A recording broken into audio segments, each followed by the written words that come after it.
welcome back to Describe Your Kill! What is love? Well, it's been a while, but yes, we are in fact at least a little bit back for this episode. We really missed playing, and Craig's recovery obviously taking a little bit longer than we had all expected meant that, we weren't sure when we would be able to get back to the campaign. And as I kind of said in my message when we announced that we were taking a bit of a hiatus, I said that making extra content was not going to be sustainable, and certainly for the last few weeks that has been true. But we have put together another special little one-shot adventure just for you, following on from our last one that I hosted. And I'm pleased to say that, Craig, your voice is coming back ever so slightly. It's still not up to par, but let's hear it, baby. No. No, that's not it. That's Bümlik. No, that is not it. Hello, everybody. It is Hello. It is I, your benevolent GM. I want to say, first of all, thank you for everyone's patience. And thank you to Matti for doing this. The peek behind the curtain is I was really missing playing and having something to do. So I messaged Matt and said, look, I'm not quite ready yet, but will you run another one shot? And he's like, I'm only going to do it if it means something. I'm like, right, well, let's do it anyway. So, hello, everyone. I am going to be talking a bit more tonight than I was last time. My voice is slowly, very slowly coming back. I've had to have a couple of beers just to lubricate the vocal cords. That's my excuse tonight. Oh, yeah. But yeah, I'm thrilled to be playing. Thrilled to be playing with everyone and really excited just to be able to get together. We haven't all spoken in weeks, so it's a really amazing opportunity. And we've already reached the behind the music scene. We can't fucking stand each other. We just turn up once a week to do this. This is true. Especially because Hades 2 is out. Yeah. So I'm not 100% sure when we'll be back fully with the story and the campaign, but it's not going to be too far away now. I'm hoping by the end of May that we at least will be ready to start recording again. Not quite there yet, but I have something. It's more than I had last time. Thanks to Matti, and thanks to everyone who's still listening and on the Discord and all the socials and stuff who's been keeping an eye. So, yeah, I'm going to step back now, as hard as it is, out of the GM chair and hand over to our wonderful Matti Ryan. Let me just get comfortable back in the GM throne. Oh, cushions, how lovely. Settle in, everybody, because we are going back into Pathfinder. It's been a while, but here we go. Yes! The nefarious streets of Riddleport are, as always, bustling with the commotions of illicit traders, unsavory thugs, and general ne'er-do-wells. Over the last few years, this has become a familiar spot to our little group of treasure hunters since the first time they arrived, under the instruction of one Lupin Malice. No spot, however, is as familiar to you in this decrepit old town as the shop all of you now stand outside. Yes, we are back at none other than the shop of treasures and trinkets that belongs to Odiel Cloudsinge, occultist at law. Yes. Since you first met Odiel 5 years ago, things have changed. For one, the shop is now 4 stories high, lopsided and kept structurally sound through all sorts of odd magics, and a queue of what must be 100 customers are bustling to get in this crowded and now very popular destination for magical artifacts and curiosities. Yes, after the success of your first venture together with Lupin, old Odiel saw the glimmer of opportunity of your prowess to attain rare treasures and your, shall we say, naive regard for your own well-being, and thus a beautiful partnership was formed.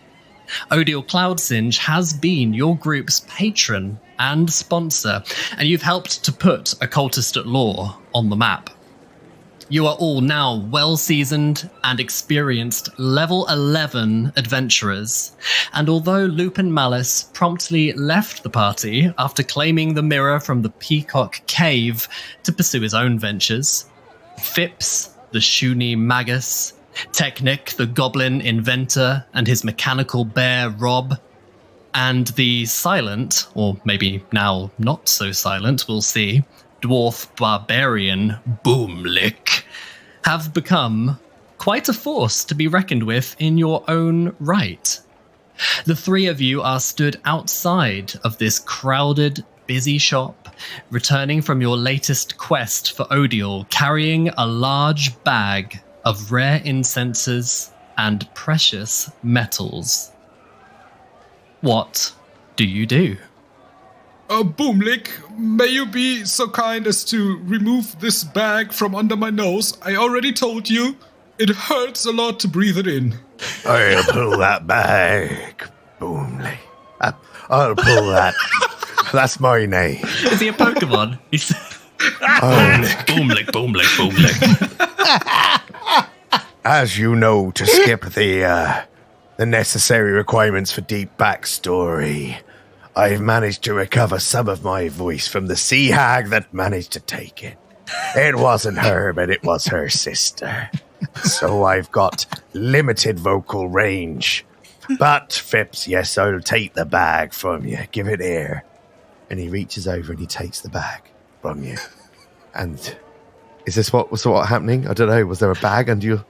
Sure, we rolled it up. I love the fact of just Fips says, "Can you just carry this bag?" And you immediately go, "Well, as you know, I recently regained my vocal cords." Grandpa Simpson again. Yeah, which was the style at the time. Look, on a one shot, I felt it was important to not waste time worrying about where my voice has come from. So this is my voice now. And yes. I'll take the bag. Thank you. Bümlik. Thank you. I know. I was there when all of that happened. Oh, I forgot. Sorry. You were. As was Teknik. As was Teknik and that bear knob. What's his name? His name's Rob. He's got a. Rob, okay, he's sorry, not very intelligent, Knob. but no, Rob. It's Rob. Bümlik takes the bag. Did you just call your own bear Throb? No, his name is Rob. After a famous, not very famous. I've seen him, Throb. Well, Okay, I mean, move on. I think he doesn't really have an appendage. He's just full of cogs and things that I've put together. We're 3 minutes into this fucking episode and we're talking about bear cocks. He's full of what? I beg your pardon? Cogs. All I can say is I'm so Cogs, glad okay. that Lupin isn't here to see this happening. Teknik, you've seen it. He's exploded many times on our adventures. He doesn't have an appendage. He's just full of cocks. It's a level 3 feat, if I'm not mistaken. Spraying all that healing mist all over the place. Out of his cocks. So much expectorant. Fucking- It's horrible. Bear cocky.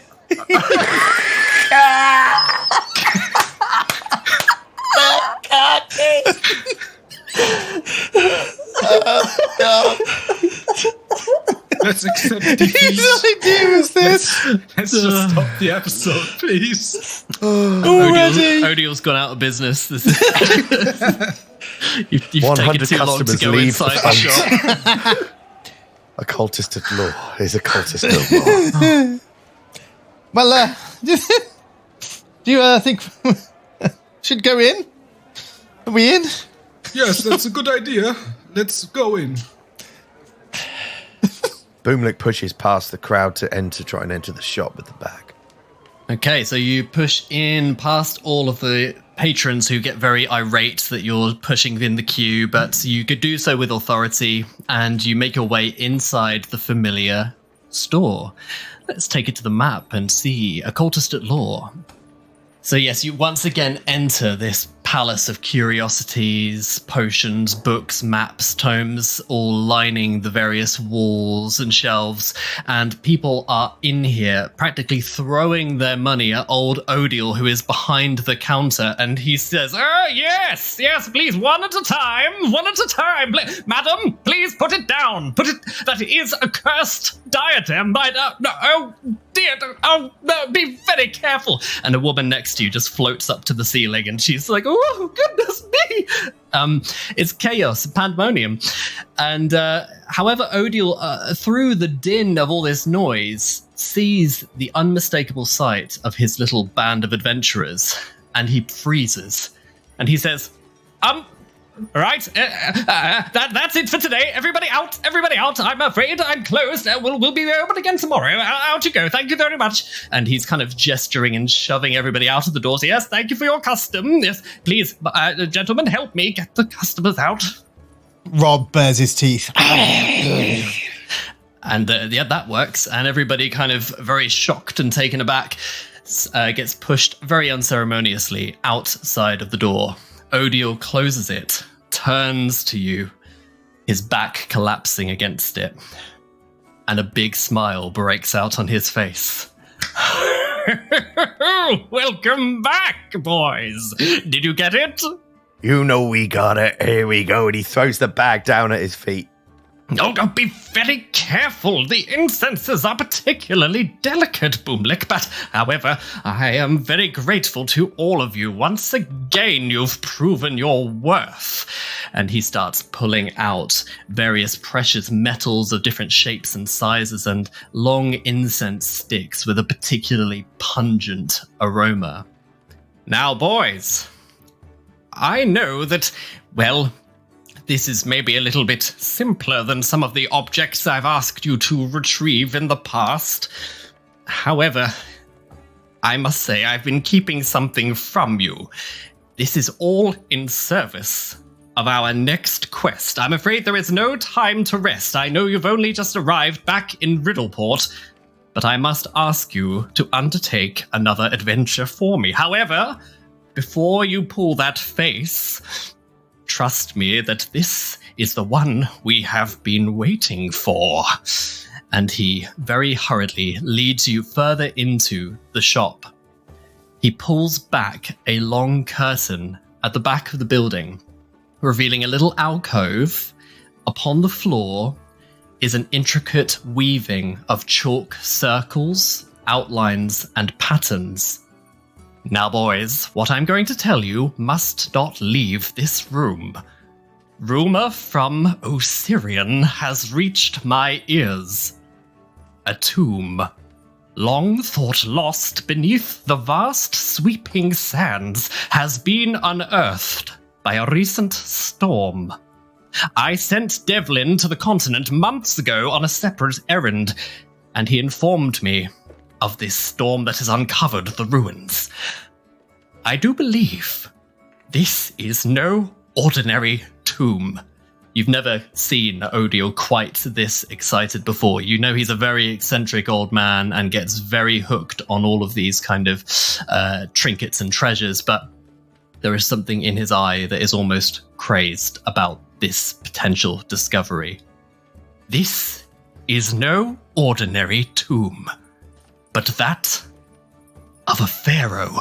Who exactly? It's too soon to say, but regardless, consider the treasures and objects of power that dwell within.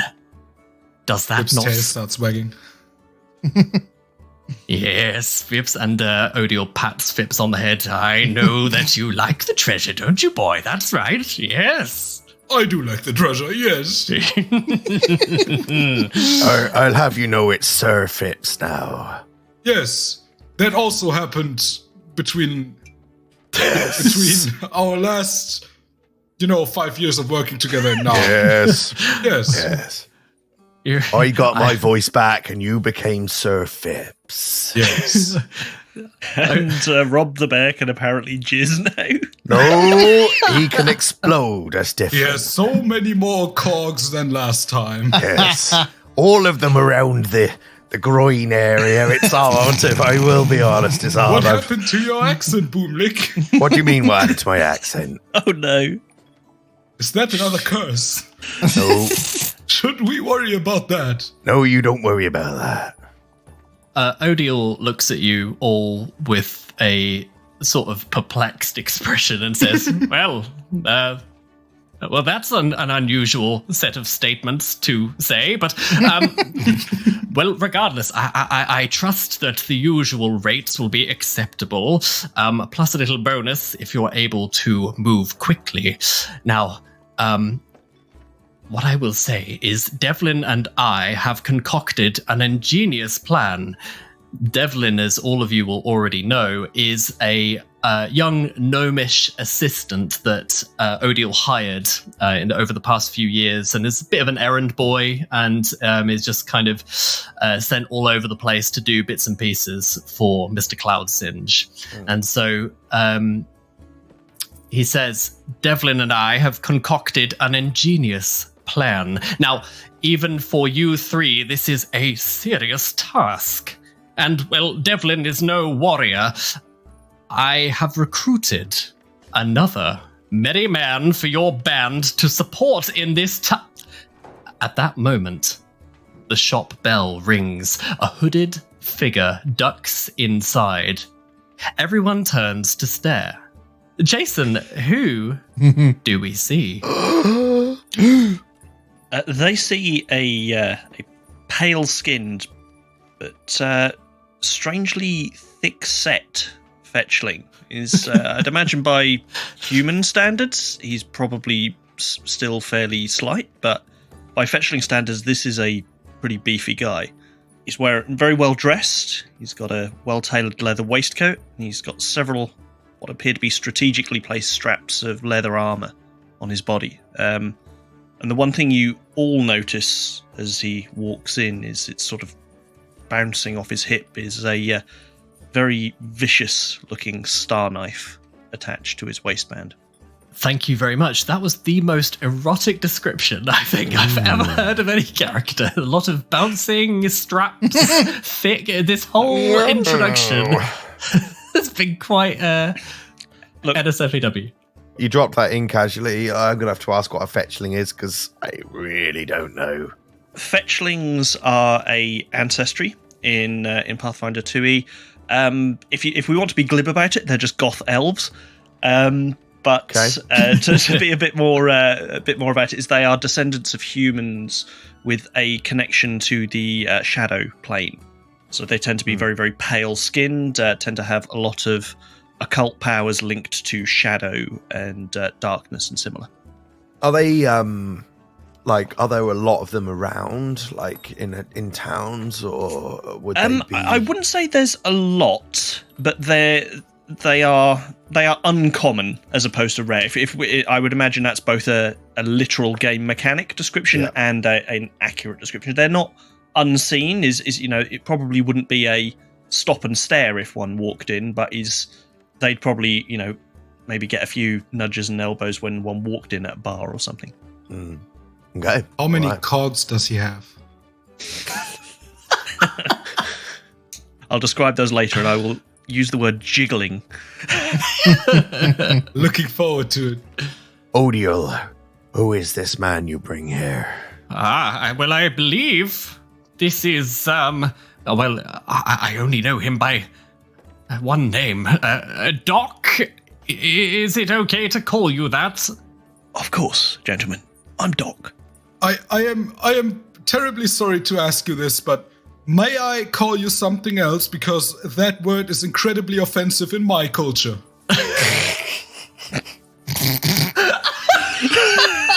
Why is that offensive to you, Fips? Doc. Fips is holding his tail very cautiously. It is very, what would you call it? De-shunizing. Yes.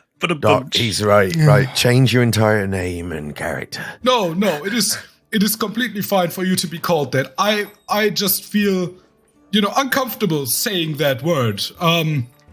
May I call you? I don't know. Oh, Dick. I have it. And his tail starts wagging. May I just call you friend?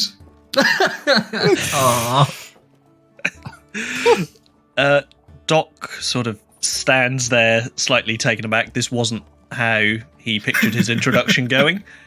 And he's sort of pauses for a second and goes, yeah, of course.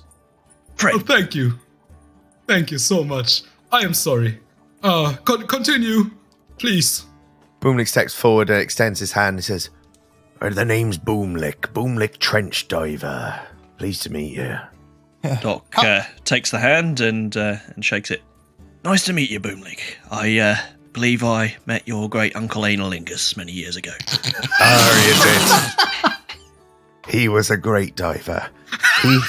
He found the passage to so many pearls you'd never know.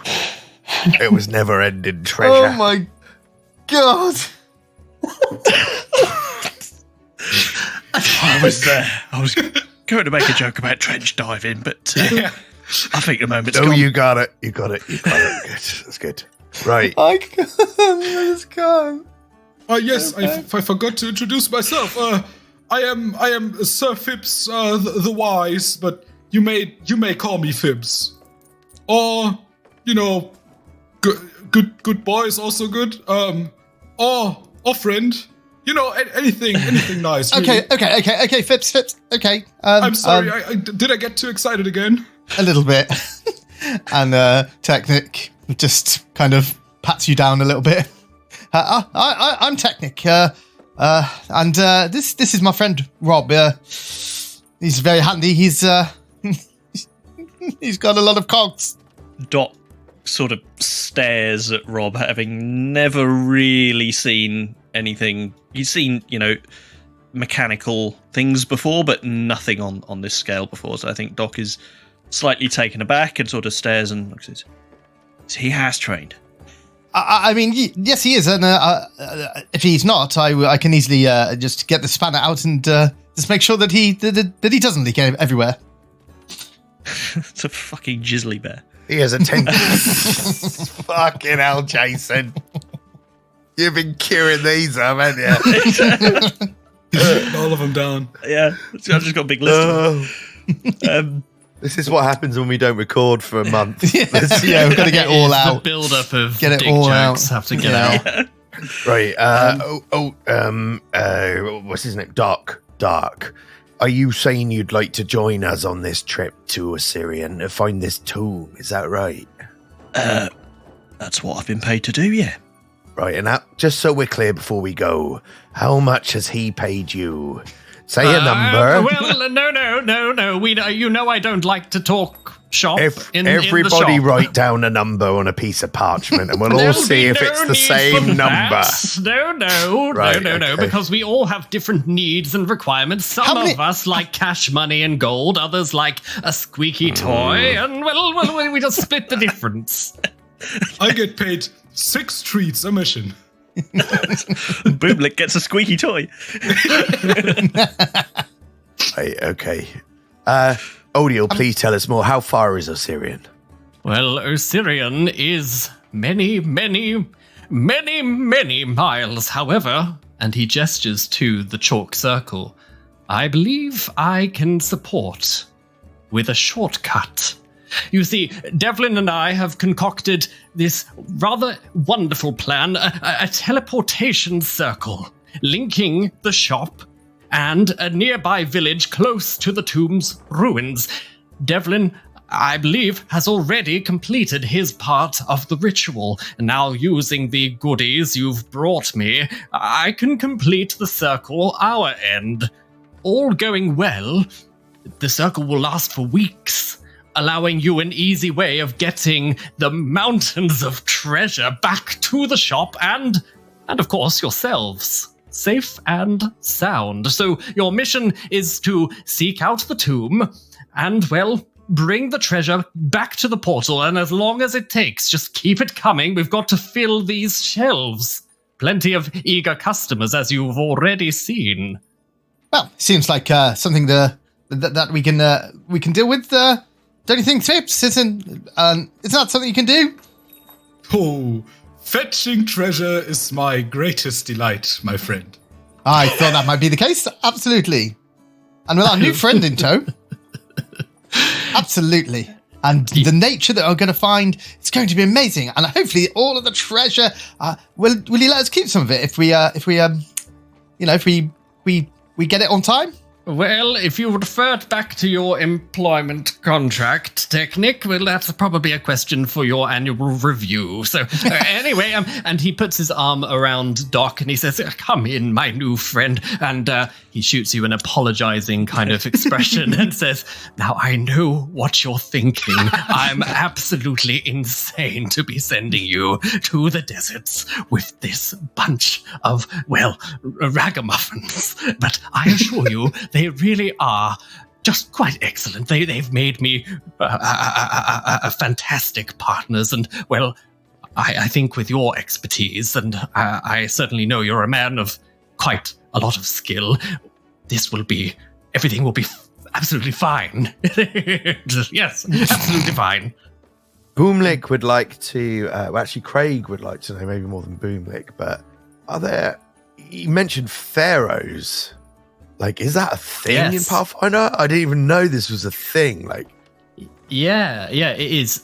So, as far as I'm aware, it's time for some lore.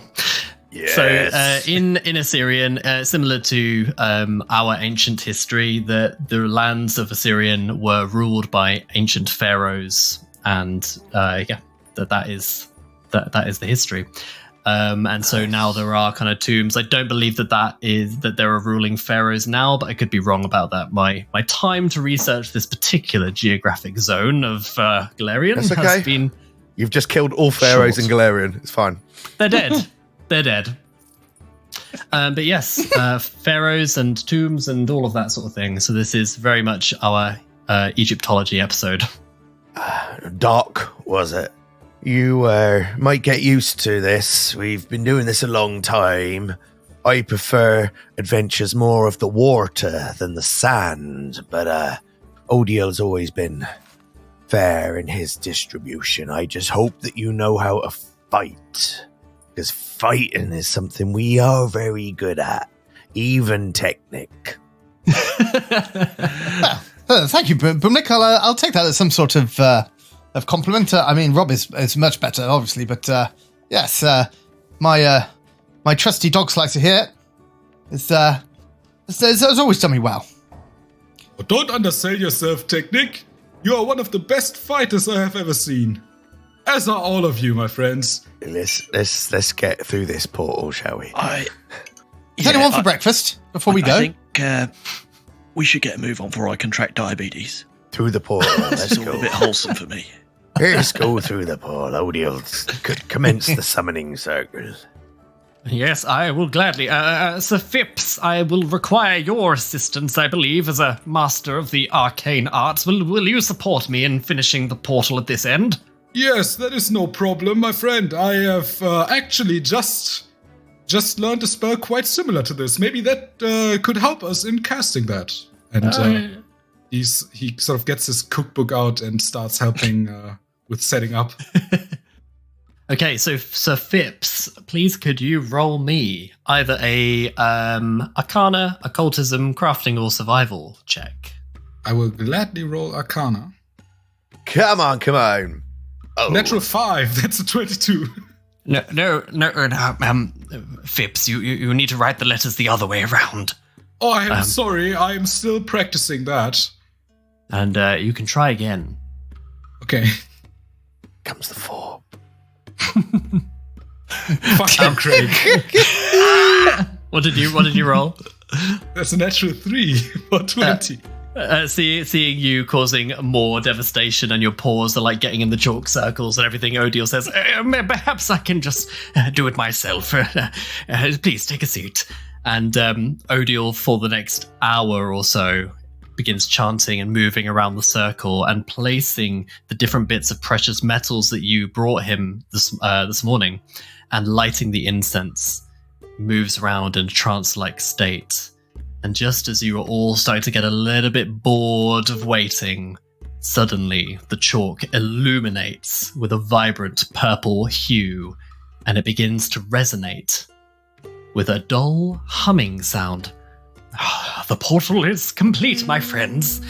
Now, this is essentially a doorway through to Osirion. You'll arrive on the other side and, well, hopefully you'll find Devlin and then you can make your way to the tomb. But remember, you need to get the goods, bring them back through the portal, and, well, do look after yourselves. I've really invested quite heavily in this trip. And, of course, I care very deeply about each and every one of you. Oh, that's very nice of you. I think the feeling is mutual. I definitely think Fips loves you. But I like you too. Right, we'll be back.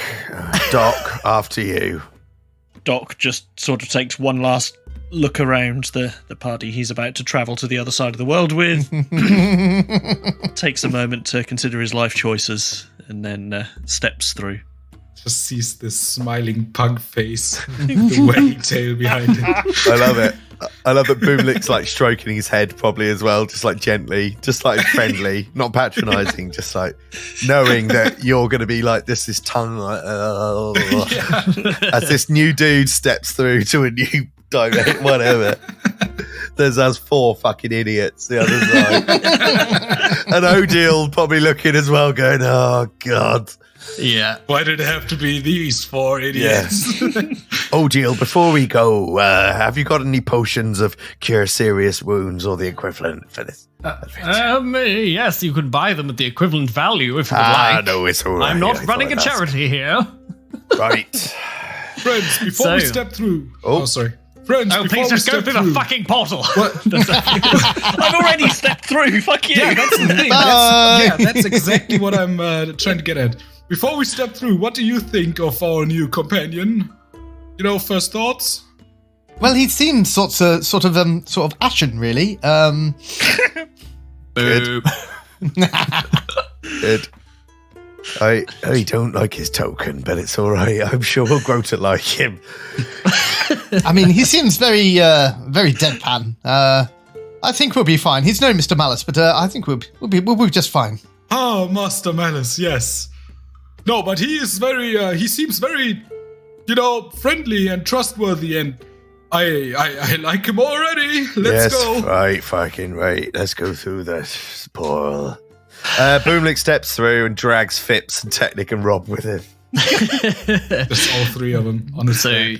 You see Odile's ancient face watching you as you step into this circle, and in an instant, whoosh, Occultist at Law disappears in a flash of bright purple light. You feel this rush of wind and energy, and it's like you're being pulled and stretched in a million different directions, and then in an instant, whoop, you arrive in the middle of the circle, on the other side of the continent, in Osirion. Doc is stood there, having just already centered himself, and probably wondered why you didn't come through immediately with him. Poor guy just got scammed. Did we get lost, gentlemen? Well, I was trying to get through, but Fips was just trying to make more friends. Can't take him anywhere. And yet we do. He's visibly upset by Teknik saying that.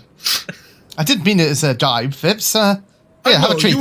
You would never hurt me like that. I know. Doc, have you got much experience in these kind of adventures? Is this something you're used to? Travelling with fuckwits? Yes. I'm no fuckwit. I've got an intelligence more than Malachi. No. It's not really saying much, is it? I was going to say. Very small catchment area there. Yeah, what's known in the business as a low bar. Yes. Which is probably something you 3 frequent, actually. Yay. Hey, Hey, Bümlik cha. So Doc sort of pauses a second to bite back the immediate response, and I've seen the world, or certainly the back alleys of it. Anyway, and he sort of chuckles to himself, sort of realizing that no one found that funny. Fips is smiling anyway. You all arrive on the outskirts of what seems to be a small village, but around you, the vast dunes of Osirion stretch on, seemingly without end. Beneath your feet, etched deep into the sand, is the teleportation circle on the other end, and the purple light has kind of dimmed since you've arrived. You look around, having centered yourself and just got a little bit more familiar with each other, but you realize that there's no sign of Odiel's gnomish assistant, Devlin. There's no sign of him around. What do you do? Devlin? Devlin? Where are you? Devlin? Is Your there any... voice echoes out across the valley. This is really quite... You're up high on this little village looking down into a desert gorge. Teknik, why don't you roll a perception check? That is a 25. So 25. The desert heat is doing that very typical waving air thing. So everything is difficult to see further into the distance because everything looks a little bit like a mirage. Although you do notice that in amongst this swirling banks of sand, further down the cliff sides, you see what appears to be a structure semi-buried into the sand. It's probably a good hour or two away on foot. Oh, wow. Okay. And there's nothing around us. You say like this village is, there's nothing like particularly, there's no sign of obviously Devlin, there's no sign of any other life at all here. No, you're really on the outskirts of the village. So again, like you can see that there is a village nearby, presumably the nearest kind of point of interest really for this area. But it's small, doesn't appear to have very many resources or anything like that. Do any of you speak Osiriani? No. Nope. So again, it doesn't, at this point in the day as well, there's not a lot of activity. So you can assume that most people with the heat of the sun are just sensibly sheltering indoors or taking advantage of the cooler air inside. But yes, you're a little bit further away from the village, but you can see no other signs other than this point of interest that Teknik has spotted down in the sands. Can you see that, gentlemen? There's some sort of town or ruins over there. It's quite in the distance. And he rubs his eyes. I don't know whether I'm seeing it, but it seems to be down there. Is there any, Chris speaking, is there any footprints or anything sort of leading anywhere towards it? Roll survival. Oh, gosh. I'm not bad at survival. I'll have a roll. 18. Oh, can we all roll? Yes, of course. Anyone looking for footprints or observing the area? Bümlik has a 26. Fips got a 39. Yeah, Fips, with your nose to the ground, you smell the unmistakable scent that a gnome was in the vicinity not so long ago. And although it's difficult for the others to make out because of the uneven banks of the sands, you are far more experienced and can spot footprints certainly leading down these hills towards that structure. Yes, not only do I smell our friend, I can also see what seem to be his footprints, and he kind of points at those little indents in the sand and says, "Follow me, friends, follow me," and starts leading the way. Good boy, Teknik. Good boy, Teknik. Good boy, Fips. Good boy, Fips. Teknik is a Pokemon now as well. his tail starts wagging, and he says, "Please don't. I really appreciate that, but don't distract me too much while I'm on my duty here." And so follows the footsteps. I'll follow the expert, Bümlik will, following Fips, knowing that his nose is got us out of many pickles before and has the best keen sense of smell for this kind of thing. He'll happily follow the expert with his axe drawn in one hand. You notice that from last time, Bümlik's club is no longer anywhere to be seen, but there is a barnacle-encrusted axe that he now wields in one hand. Love that. Hero point. Love a good barnacle. No. But I will acknowledge and give an honorary mention to the barnacle. Thank you very much. Teknik will jump aboard Rob, and you see that he's a little bit more covered over while he's riding Rob, and will also follow the expert. Okay. What about you, Doc? I think Doc is going to sort of see the various oddities taking their preparations and just shrug his shoulders and just start walking. Okay. You all start trudging towards this structure. it is difficult terrain as you're moving, so that's why you think it's gonna take you at least an hour or two to get there. It's not that it's too far away, it's just walking in this heat, going at a sensible pace, and really trying to navigate the sands is no easy feat. But taking it slowly and moving as you do, following the expert of Fips leading the way, you're very easily able to stay the course and keep this structure within view. And certainly as you approach, what comes into view is an ancient stone structure with large doorways appearing to lead into what was once an even grander mausoleum or palace of some description, but it's completely buried beneath the sands. What you see now is the last remaining remnant, an entrance that has been covered, lost for hundreds, maybe even thousands of years. As you approach, well, let's take it to the map. Ooh. Let's go. Oh, Beautiful. isometric, baby.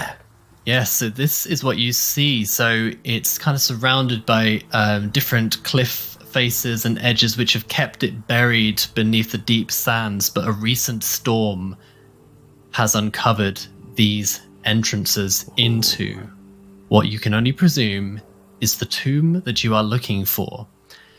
As you approach, in the center of this courtyard, these ruins that have been exposed, you notice there is a pink hue in the center of this courtyard, but with the heat and the distance, you can't quite make out what it is.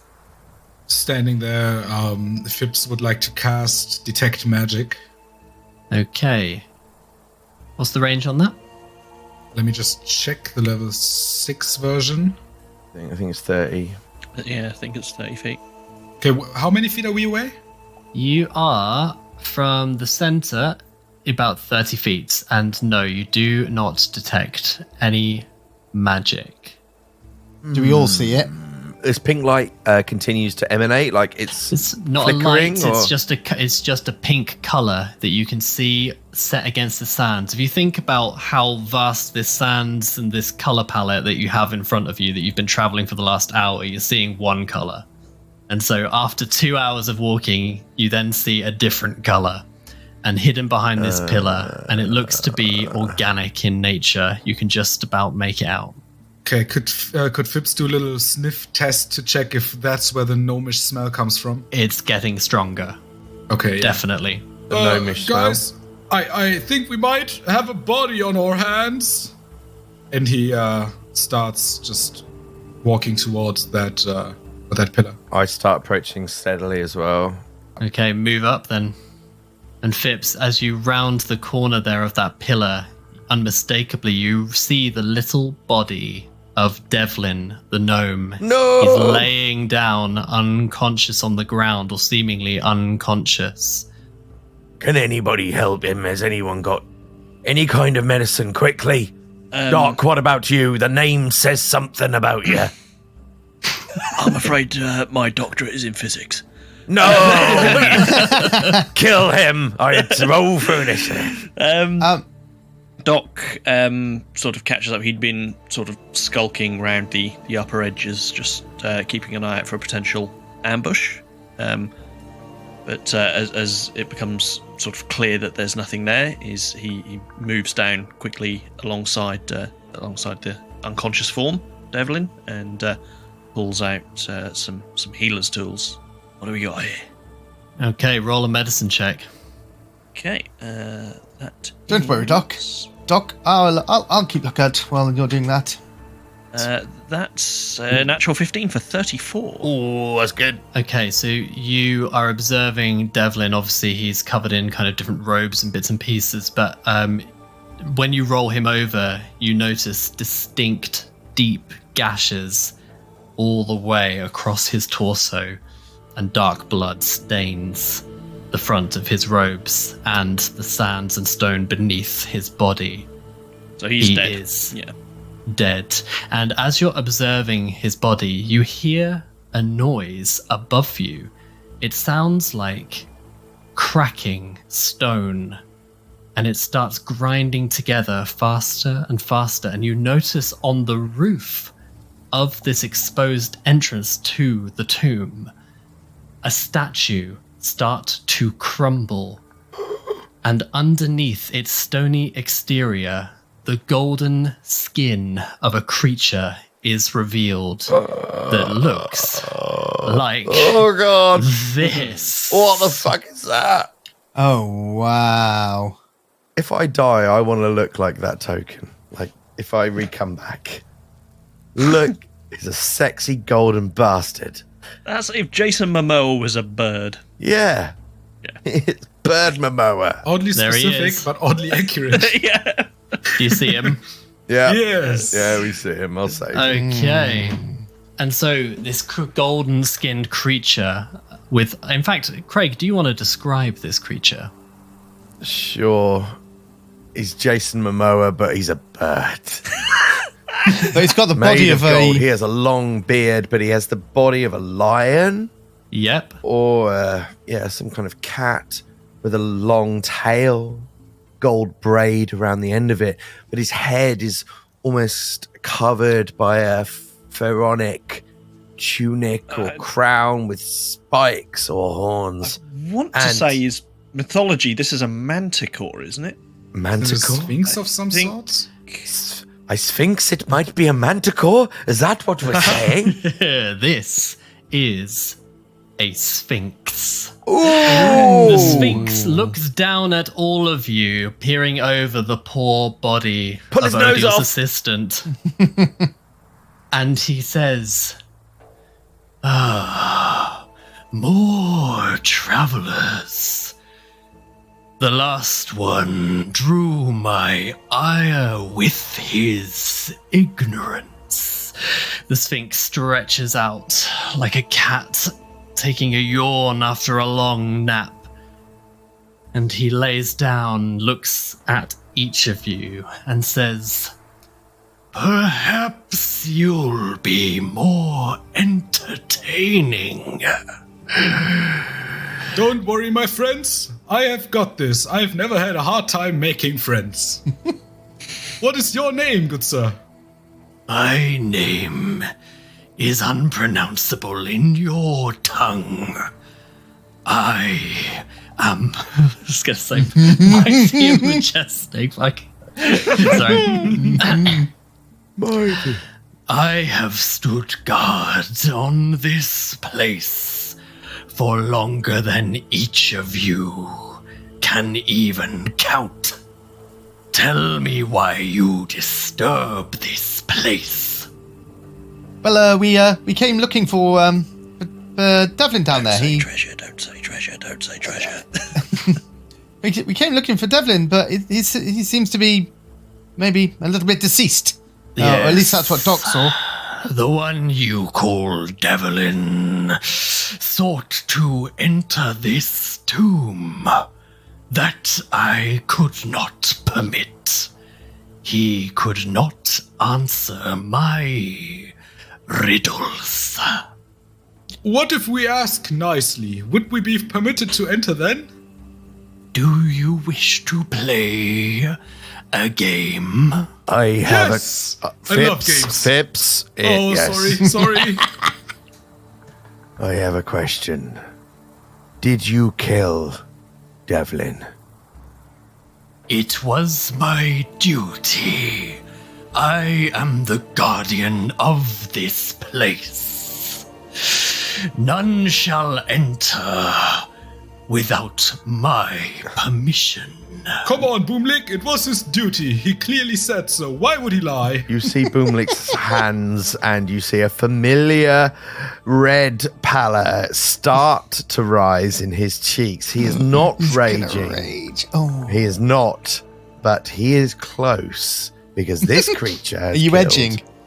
He's edging his rage, yes. Let's just see what this if this game is fun. I like to play games. Don't you guys like to play games? I will ask this question. Rather than play your game, if we were to kill you first, would the game be unnecessary? You are indeed brave. to think you can defeat me, but I shall say I have little interest in fighting you. Only if you draw my ire like your foolish companion will that be necessary. Come now, dwarf. Play my game. And he smiles, and his tail is swishing.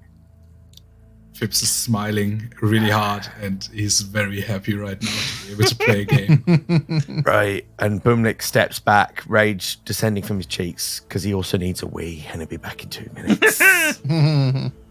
Don't waste any water out here, Bümlik. I hope you have some sort of Still suit. bottle with you or something. Pee in a health potion. That's red as well. We won't notice. Yeah, I wonder whatever happens to all of the little bottles. I'm going to take this health potion now. Chuck the bottle away. They're They're all so suppositories.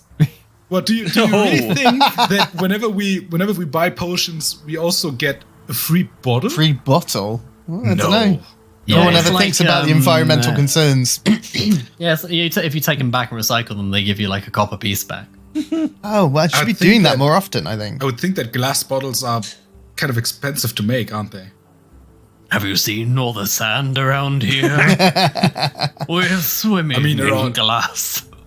Around here, I don't know, but I just love the fact that your tail is wagging. I want to play a game. he said play and game. I'm all in. It's so fun. What does Doc think of all of this?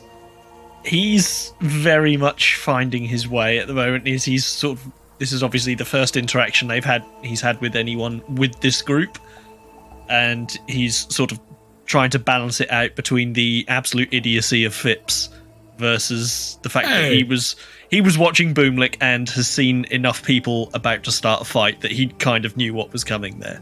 So he was also extremely ready to go had that boiled over. So the Sphinx is inviting you to play a game. You can assume that Devlin went ahead to try and see if he could get the tomb opened in anticipation of your arrival or something like that. And he's obviously been met with the Sphinx, couldn't answer his riddle, and met his end. The Sphinx now is inviting you to play the game. What do you do?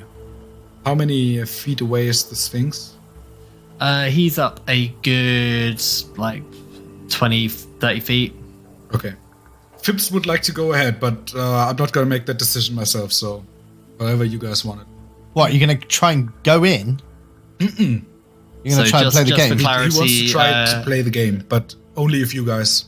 Don't read into the map too much. Just assume the doors to the tomb are sealed. Yeah. I can't even imagine that Bümlik and Fips, maybe Teknik even, look towards Doc, like with a kind of, what do you want to do? Doc has kind of been taking all of this in.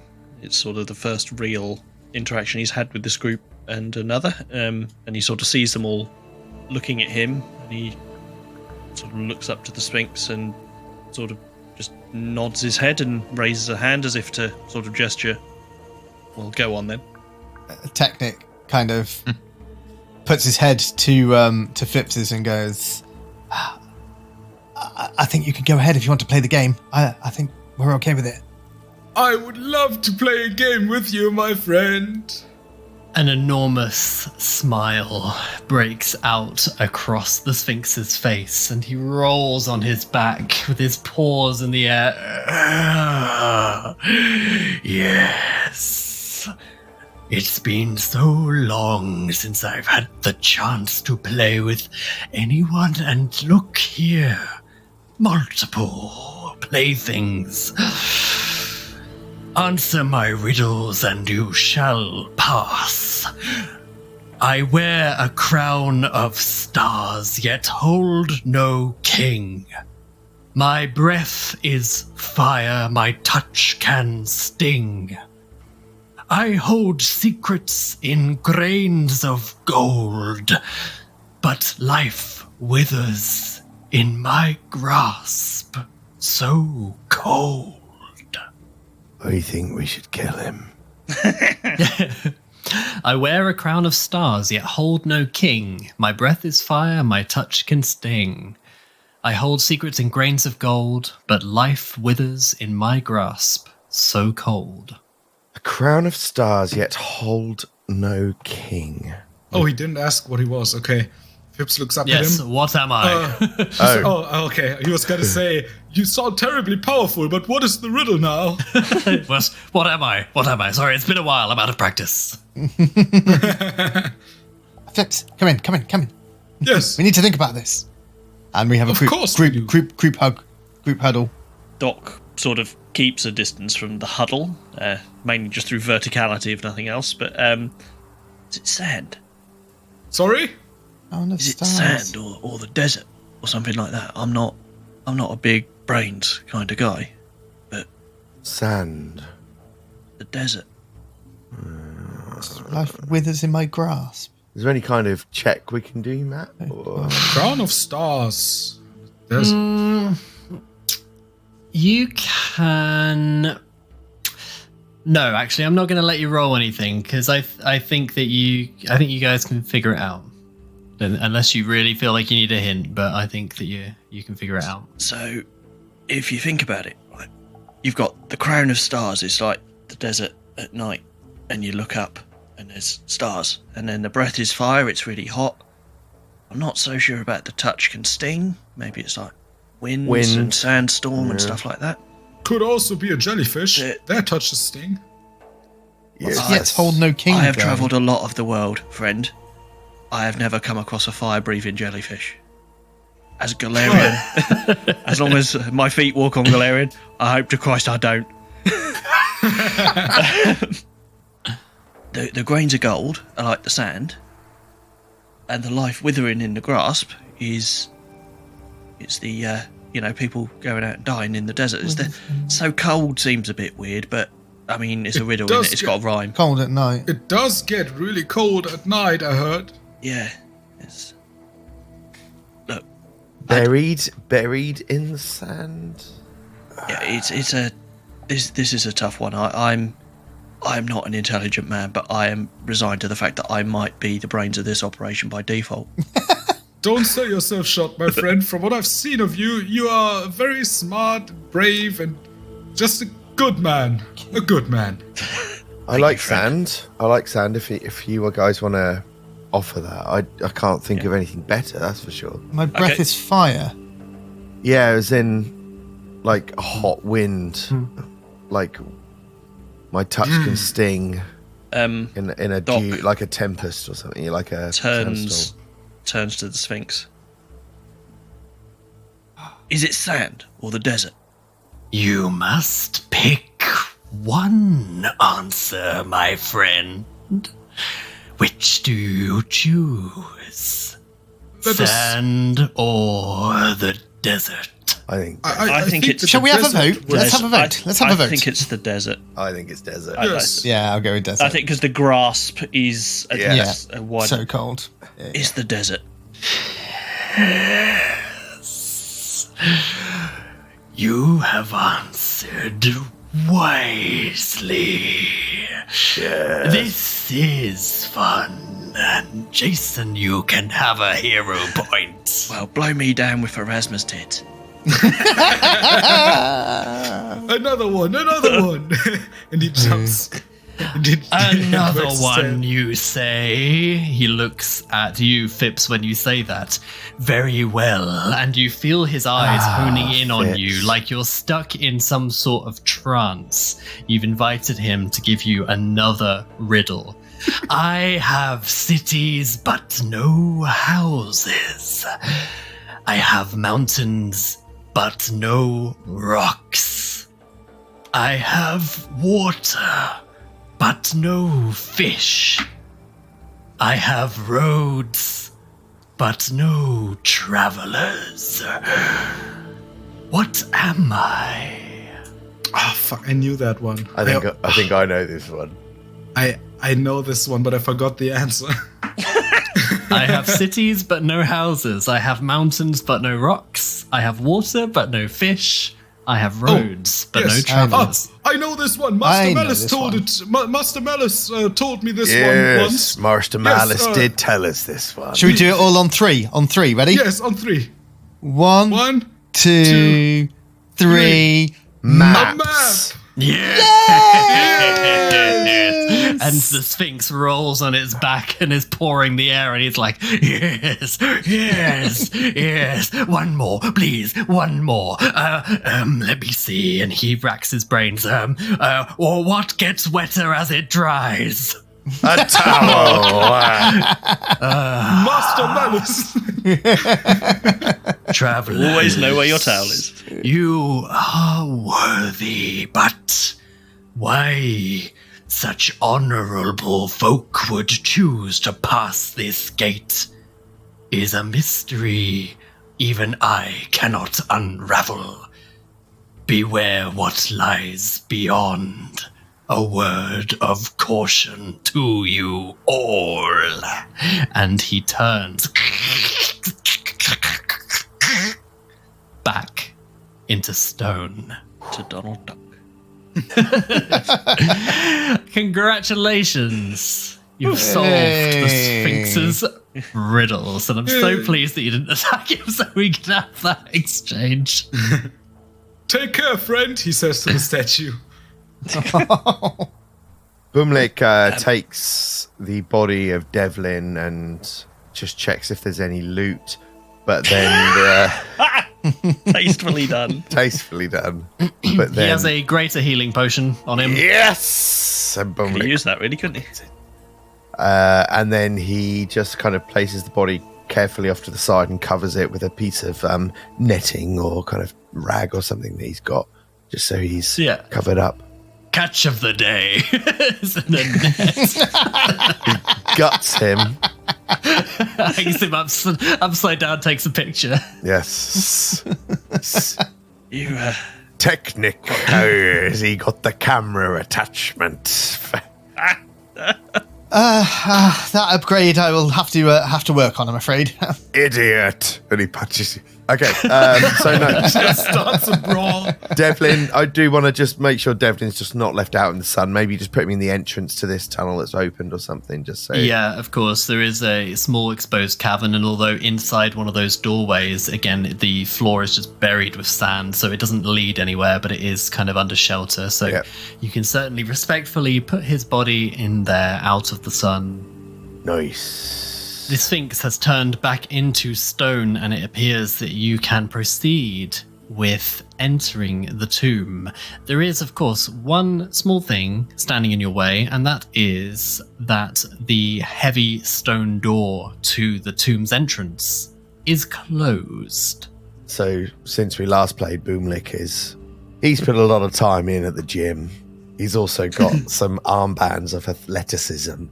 So if it looks like something he can either punch, lift, or move aside, he's got a pretty good chance. But he obviously doesn't know if that's possible, but he's pretty strong.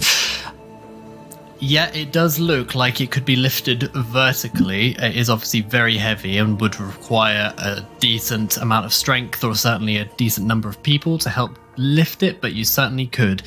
Just as a reminder, nobody speaks Osiriani. No. Nope. No. Okay, you do, as you approach closer to the archway, you see ancient carvings worn away by sand and time and wear all above this archway, but none of you can read it.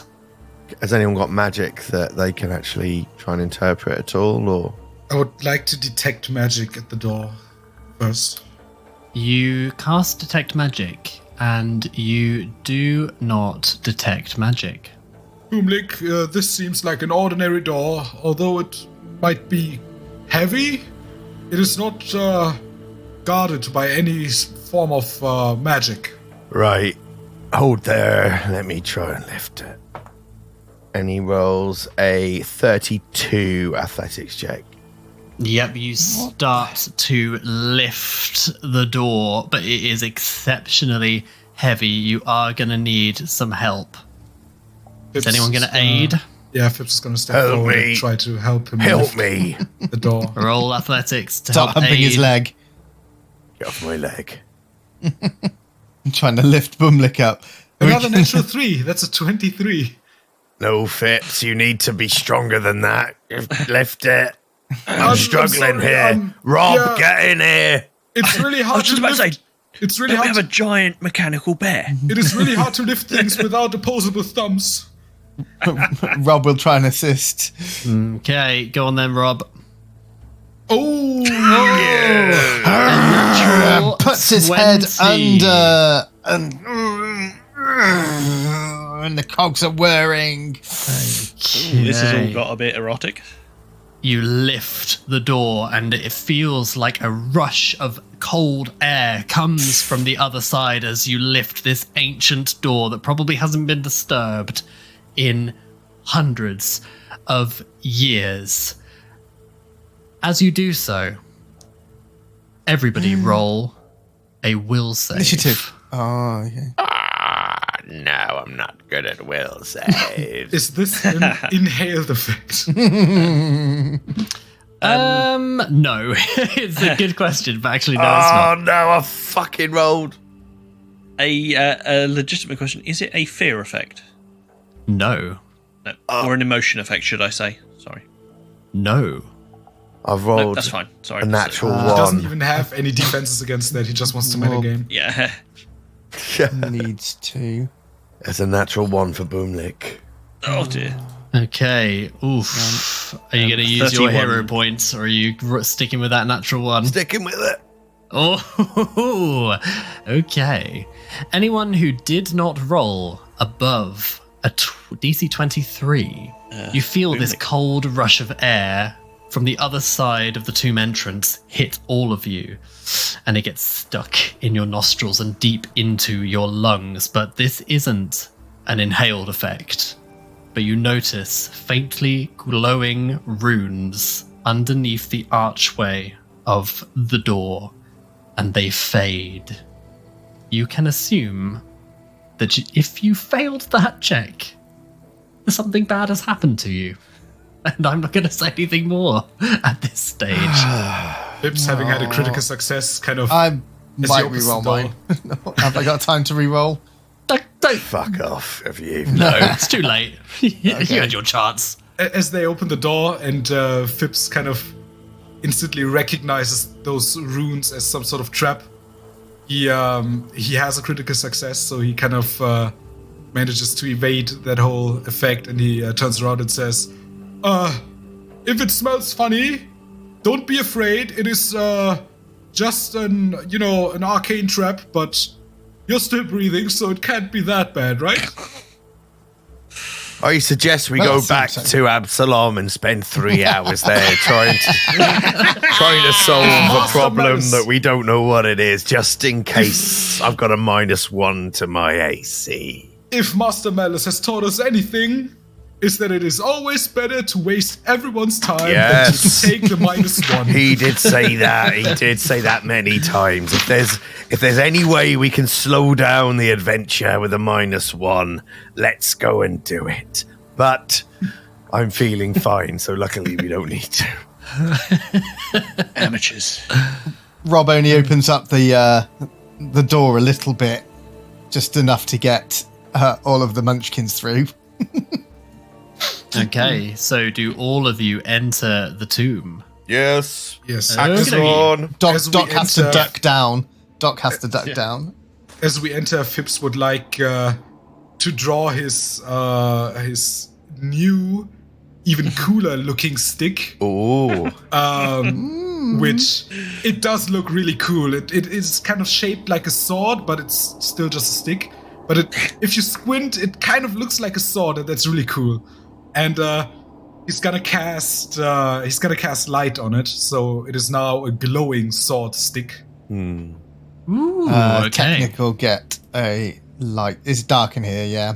We'll get a torch In the out. tunnel, yes, as you descend down, it is definitely dark.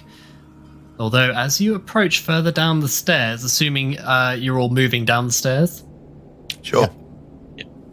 you do see that there is light at the end of the tunnel. Oh. Let me take you to the map.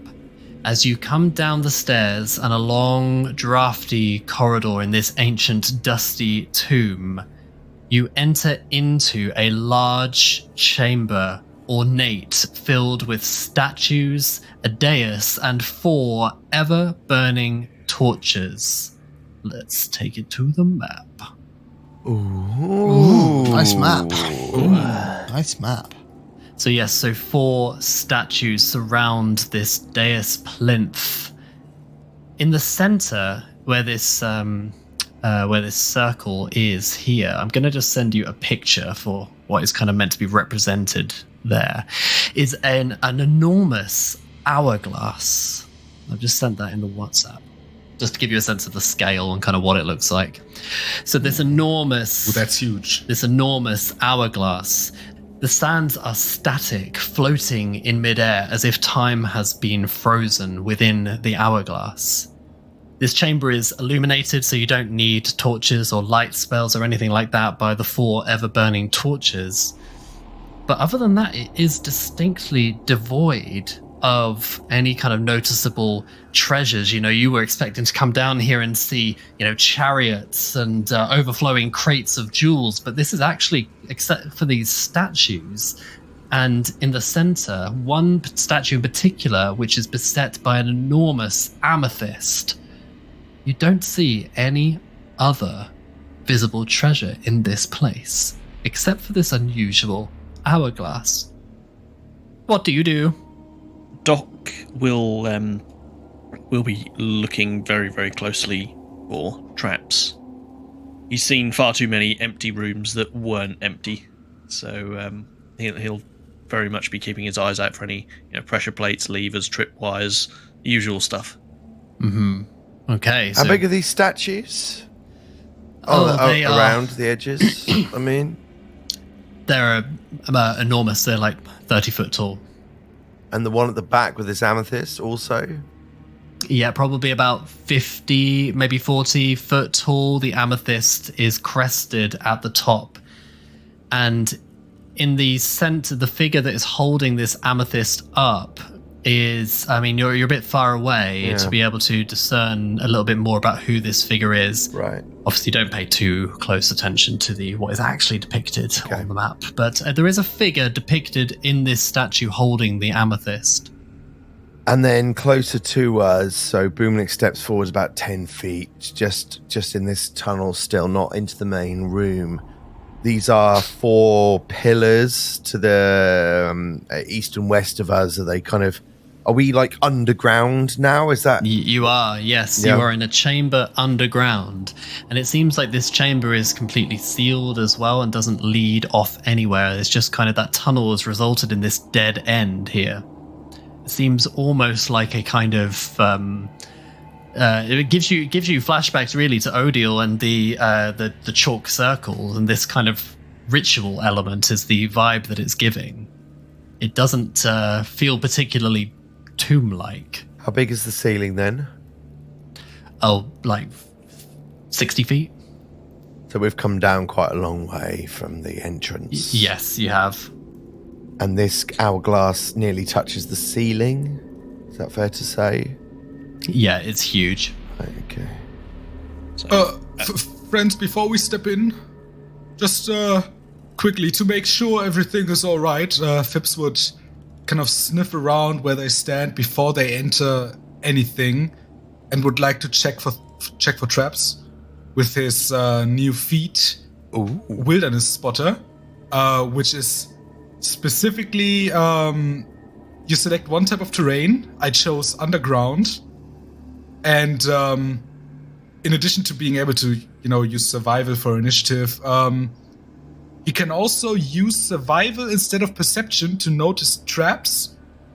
And if he finds a snare this way, he can use survival to disarm the device.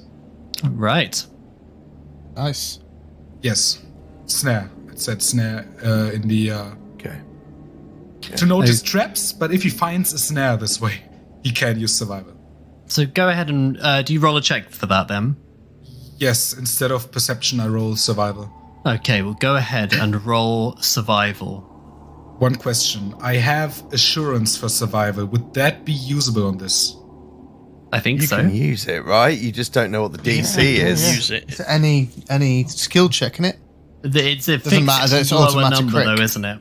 Yeah, it's yeah. just a 10. 10 plus bonus. So in like this the case, it DC. would be a 31. A 31. 31.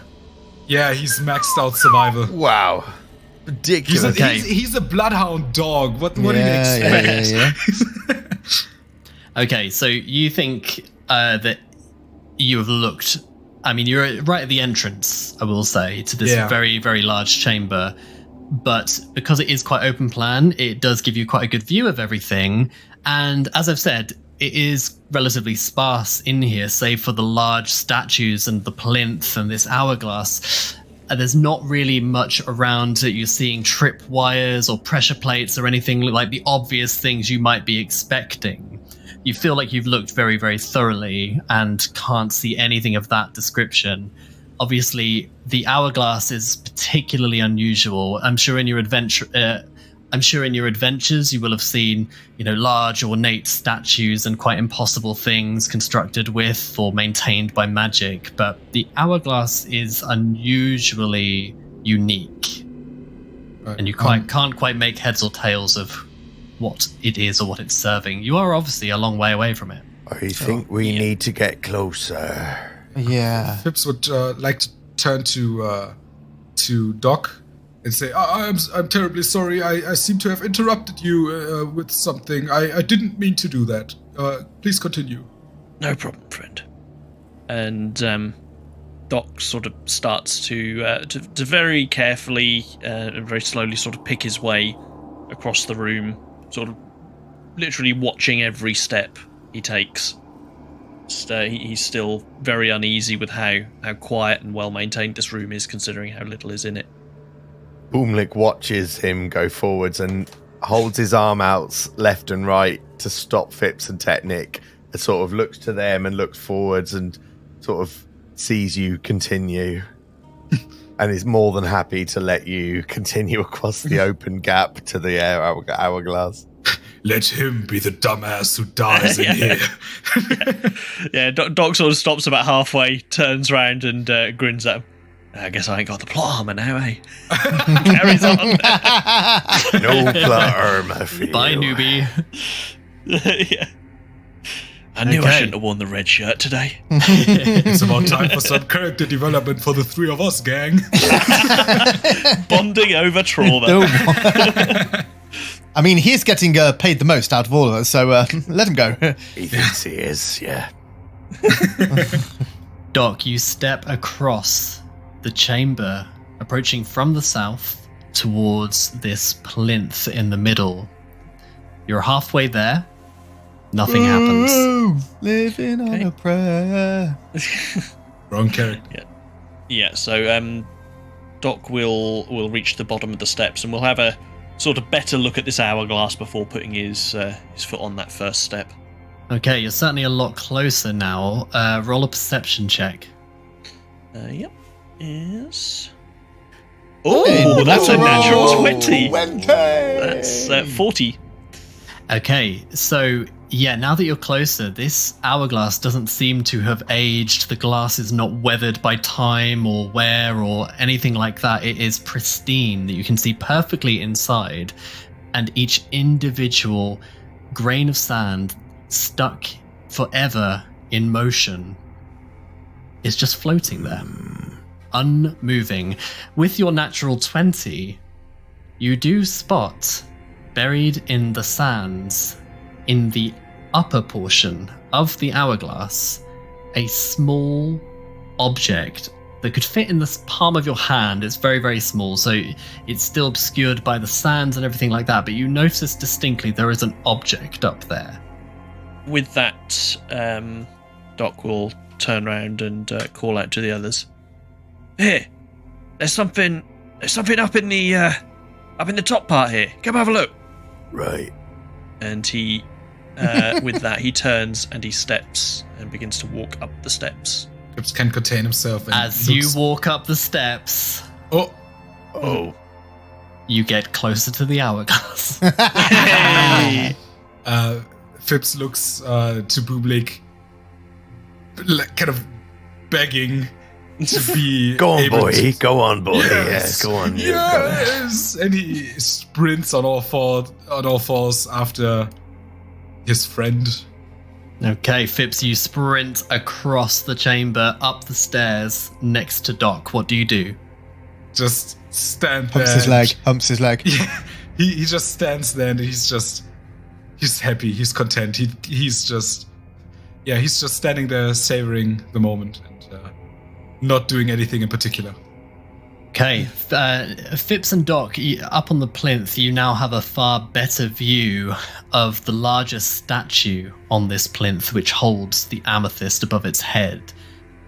You can attempt to roll a society or religion check if you wish to identify who this figure might be. I am bad at both of those. Me too. Bumlick's looking up. He's not bad at religion. He'll have a go. Yeah, you can have a go. Natural 19 for 23 in religion. Natural 18 for a 35 in religion. Oh, okay, fuck off then.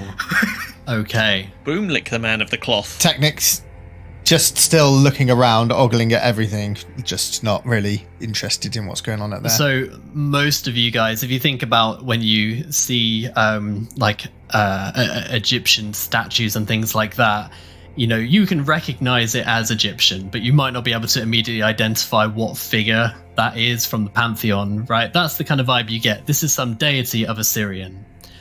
Bümlik, however, you have heard tales of the followers of this god in particular. They have filled you with dread, and perhaps it is the stories of deities like this that have kept you on the unknowable sea, where at least that familiar terror is something that you know how to deal with. This statue is unmistakably that of the god Set, Lord of the Dark Desert. Set is the most reviled of all the ancient Osirion pantheon. He is known as the encroaching desert, the invader, the sandstorm destroying everything in its path, as well as the dead who will rise from their graves. He is a most evil god. Bümlik, not stood on the platform near the glass, more to the east where the statues are, looks up and says, "This is a bad place. Set is not a god to be trifled with. I suggest we all err on the side of caution. Weapons drawn, be ready." Doc sort of looks at Bümlik and nods. Doesn't actually draw his weapon, but is just nods to acknowledge. He wants to make use of quick draws so bad. Yeah, damn right I do. Yeah. Doc will sort of step around the hourglass, so he's on the other side from the steps, and he's sort of between the hourglass and this statue, and maybe just takes a couple of steps towards the statue as well, just to sort of have a look at it. Yeah, you look at it, and it appears to be carved by these devotees to Set. As you're that close, you can see that this mighty amethyst jewel held in Set's hands is clearly a huge prize. I mean, it's massive. It's about the size of you, Doc, this amethyst. So again, getting it down would be some sort of challenge, and getting it back. But I really hope one of you boys has got a bag of holding. We have a Bümlik, that is all we need. Yes. A dwarf of holding. I am very strong. So, I mean, I'm presuming that's what we're here for. How on earth are we getting that down? Matti, I can ask you, you said there was like this little thing in the hourglass that was is that in the hourglass? Was that this amethyst? Like, No. There is a small object that could fit in the size of your palm that appears to be in the upper part of the hourglass. It's obviously quite far away from you, being quite high up and obscured by sand, but with your natural 20, you spotted it. is there any way into the hourglass? Not that you can see. Can we smash the hourglass? Does that look like something we could do? Are you asking me or them? I'm asking you, but You can do whatever you like. Sure. This is Pathfinder. does it look like we can smash it? It looks like it's made of glass. Does Fips detect magic? Just sorry to metagame this stuff. If Teknik asks him, yeah. If not, no. Forgets. So Fips, you casting Fips! detect magic. Detect magic! Oh, yes. Yes, I'm sorry. And he detects magic. Fips, you detect an incredible amount of magic. The hourglass itself is overwhelmingly powerful magic, but distinctly, you were able to distinguish the object inside of it is clearly an object of great power.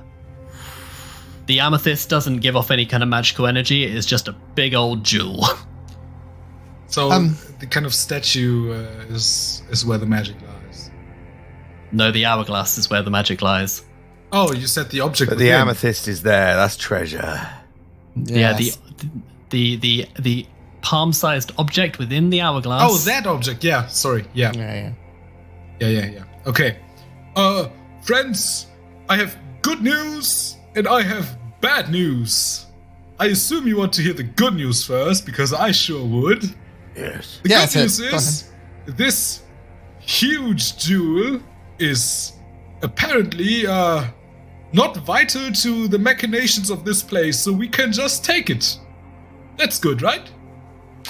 Yeah, that's good. Yeah, that's good. That's the yes, absolutely. The bad news is whatever's in that hourglass seems to be terribly powerful, and not to be over dramatic here, but you know, I've this power of magic. It seems almost continent ending.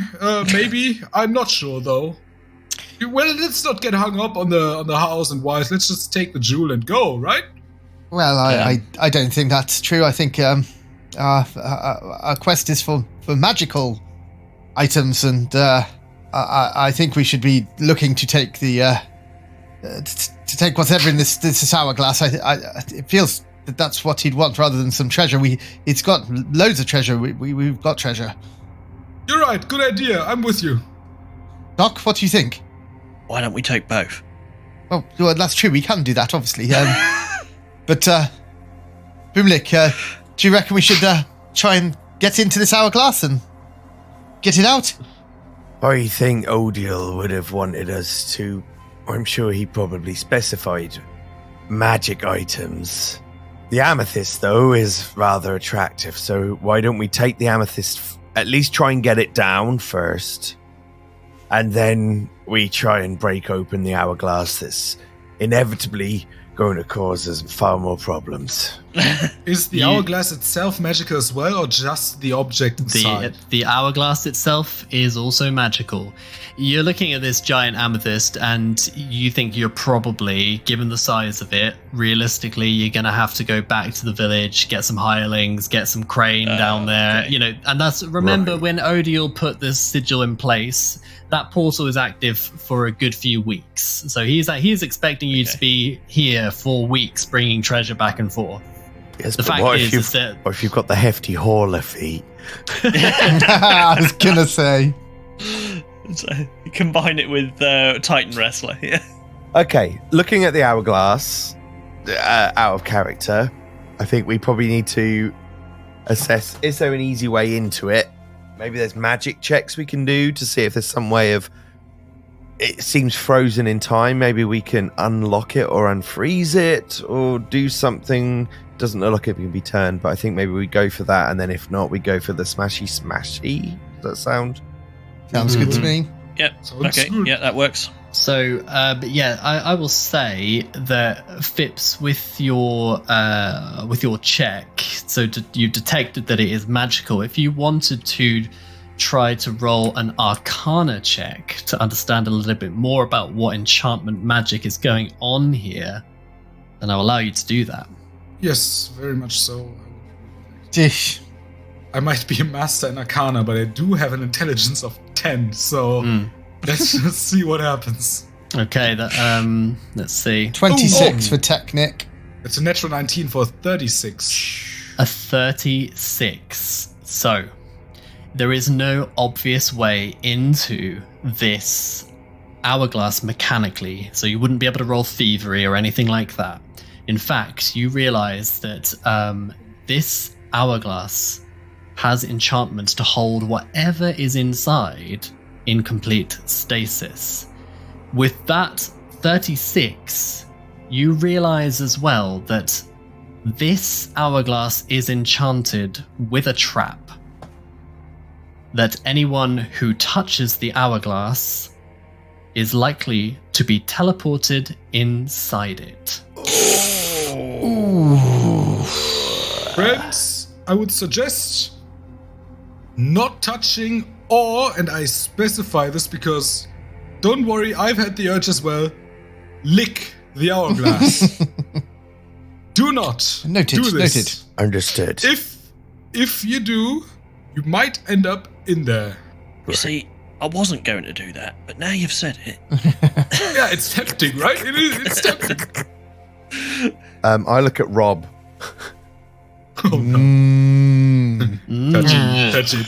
Teknik, I think, Rob's not alive. Maybe he can touch it and see what happens. Not alive. That's an incredibly rude That's thing to actually say. not a bad idea. Oh, but that's my whole offense. God. It's all It's right. like half of my class feeds. All the right there. sand will get in his cogs. Okay, You can Oh, no. rebuild him if he dies. this is very true. The $6 million bear. We can rebuild him. But it seems like we have can't. the technology. Is there no dispel magic? Is there no dispel magic that Fips can do of any kind? Might be able to sort this trap out rather than sacrificing my bear. I do know a spell that, counteracts other spells, but I should tell you that this magic that I sensed seems way stronger than even I am capable of, and I would need to be incredibly lucky to even get close to disabling that. Maybe if we fuck around a bit longer, it'll fall over out of boredom.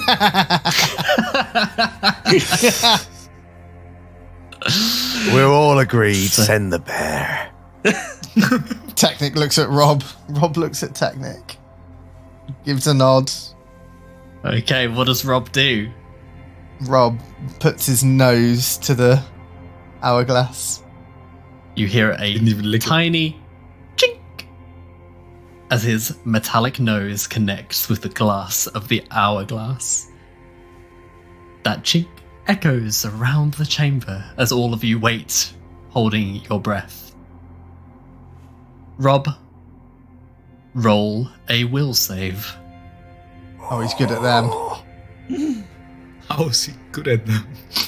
He's not bad at them.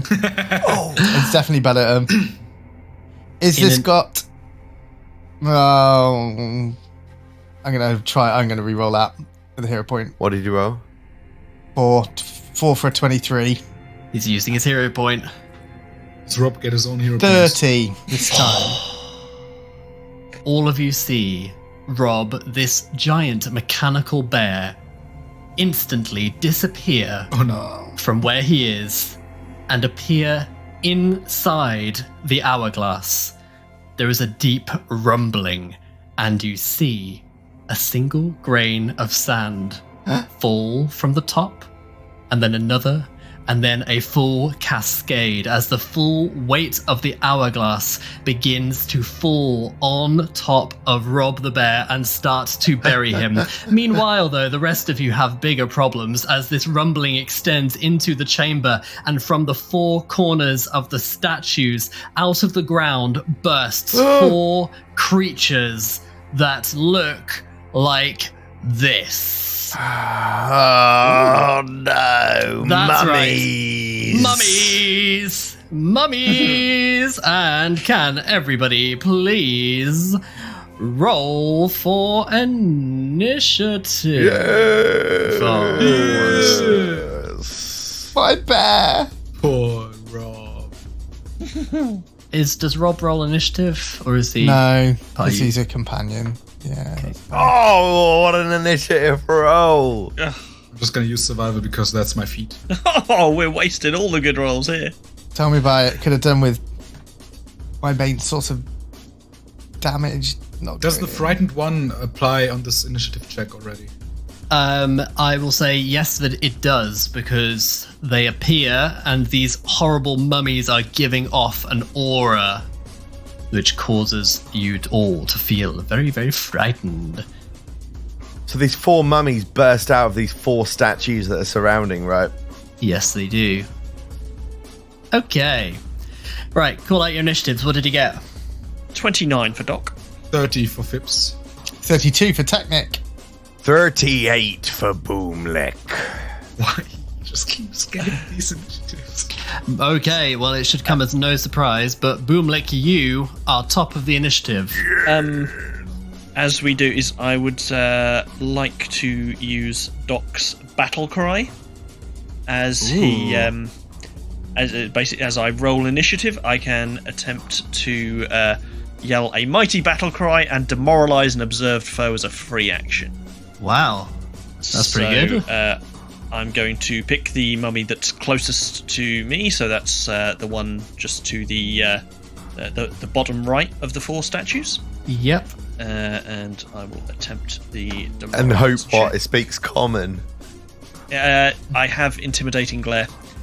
You're So glaring it at will that be mummy. it will be a battle stare. Okay. So that will be a. Oh, that's a natural 2. How intimidated is that mummy? Let's see. So it's against Will, isn't it? That is a fail, I'm afraid. That mummy is not scared of you. That's really disappointing. But when you look like that, covered in bandages and all of that, it's unsurprising. Rotting flesh and all that. Okay, Bümlik, you are top of the initiative. Off you go. What are you going to do? Bümlik is going to have a look around the battlefield, peruses this room, these 4 mummies. The closest one is 30 feet away, but there's some stairs to contend with. How high is this platform that we're stood on? Like, surrounding... I would say it's like 5 feet. 5 feet, negligible. okay. Yeah. All right. So there's these 4 statues, and Bümlik, he doesn't quite know what to do. He has got this sexy axe drawn. So what he's going to do is, for one action, he's going to rage. He's going to go into a rage. And then he is also then going to ready an action that if a mummy comes into range of his attack, which is 5 foot range, he will swing and hit it. But that is his turn. Thank you very, very much. Okay, nice and concise. From the northwest, a mummy starts shambling down for 1 action and 2 actions and 3 actions. Just starts moving all the way from this large chamber at the top down towards the staircase, and you can hear them all groaning, moaning in pain and coming for you. Okay, and then it is another mummy's turn. This one slightly closer to all of you is going to move for 1 action and then up the stairs to you, Fips. I hope you're ready. Go on, hit me. And he goes to strike you with his mummy fist. That is a 29. Does not hit. What? Ooh. Nice. What is your AC? Hardy shooty. Hardy shooty. Frightened as he is, his AC is now 30. What the fuck? Oh, wow, he just missed out. Okay, well done. You avoided the mummy. Teknik, it is your turn. However, because it is your turn, we do need to have a slight resolution to what is going on with Rob. He is obviously trapped inside the hourglass, and the sand is quickly falling on top of his head. So I'm going to need him to roll an athletics check to stay above the surface of the sands. If you want, I suppose. Does he breathe? I don't think he does. He's a construct. He's a construct, but he's got immunities to bleed, death effects, disease, doomed, drained, fatigued, death effects. Yeah, he wouldn't breathe. Yeah. Yeah. He's a construct. So. Okay, so it's up to you if you want to keep him above. I think he would the try and surface. stay up, though, wouldn't he? Yeah, he would try. He would try to see what's going on, I think. Yeah, he doesn't breathe, but if you want to obviously use an action to keep him above the surface, that's your choice. You can roll I think an he would, athletics wouldn't check. he? I think he would. Let's do that. That is a natural 1. He's gone swimming. So he is now up to his neck in the fast falling sand. Okay. Yeah, not good. But at least he doesn't breathe, Not so good. it was a very smart decision to send him in, and I think that was you, Craig, who suggested It was. that. So you can have a hero point. Yes. But it is my turn, right? Yes. Teknik takes out his weapon for one action. His dog slicer. Second action is going to step up to the mummy to the south of him, and he's going to take a slice out of him with the dog slicer. Take that, you little piece of 21 to hit. Didn't somebody say that Teknik was the greatest warrior they'd ever seen? Yeah, Fips, Fips is very short. you liar. All of you are, my That's a friend. miss. That is a miss. Oh, And that's my turn. Oh, okay. Fips, your turn. You've got this mummy in front of you. Teknik has just run up to join you. What do you do? Fips is going to. He has his even cooler looking stick out already. Mm-hmm. So he's just gonna. Let me think. Okay, sure, yeah. His stick begins sort of glowing in a way as he discharges one charge from the stick, which is also a staff, namely a spell striker staff, as he casts Sure Strike, allowing him to roll twice and use the better result on his next attack roll. And he then uses his second and third action to attempt a spell strike against the mummy that just tried to get a hit in against him. Let's see how you do. And he's gonna try to do a gouging claw spell strike. So that is going to be a 28 to it. Hold on, I gotta do the second roll. Yeah, no, that's a 28 to a 38 to Yeah, it. Holy shit. 38. Yeah. A 38 is a critical hit. Whoa, Oh my fucking god! Oh my god! Yes. Fips. Okay. Fuck him up. That is holy fucking shit. 42 points of damage plus 1d10 persistent fire damage, Oh, 1d10. Okay. and I still gotta roll the spell damage. Hold on. So that is another 46. No, you roll that's to the attack. roll. Yeah. Wait, how do I roll damage? Oh, there it 46 is. damage. Oh, hold on. Yeah, no, then that's another 64 points of damage. Jesus. Sweet Jesus. Okay, so hang on a minute. So, 100. so I've got to take the 42 first with all that bludgeoning and then the fire damage, Wow. right? Yeah, and then Okay. another 32 doubled. Okay, so the bandages catch light and the mummy starts shrieking. Oh, that really hurts the mummy badly. And then I've got to take, what is it, 64, did you say? Another 64 slashing, yeah. Is there bleed on that as well? Okay, Yeah, because it's a crit on Gouging Claw. it is not immune to bleed according to my sheet. That sounds Lovely. awesome. Also, it's affected by the critical specialization for clubs, which is I may knock the target away from me up to 10 feet. Okay. Which I do, so it gets pushed 10 feet just away from me. Just call it dead, mate. It's fine.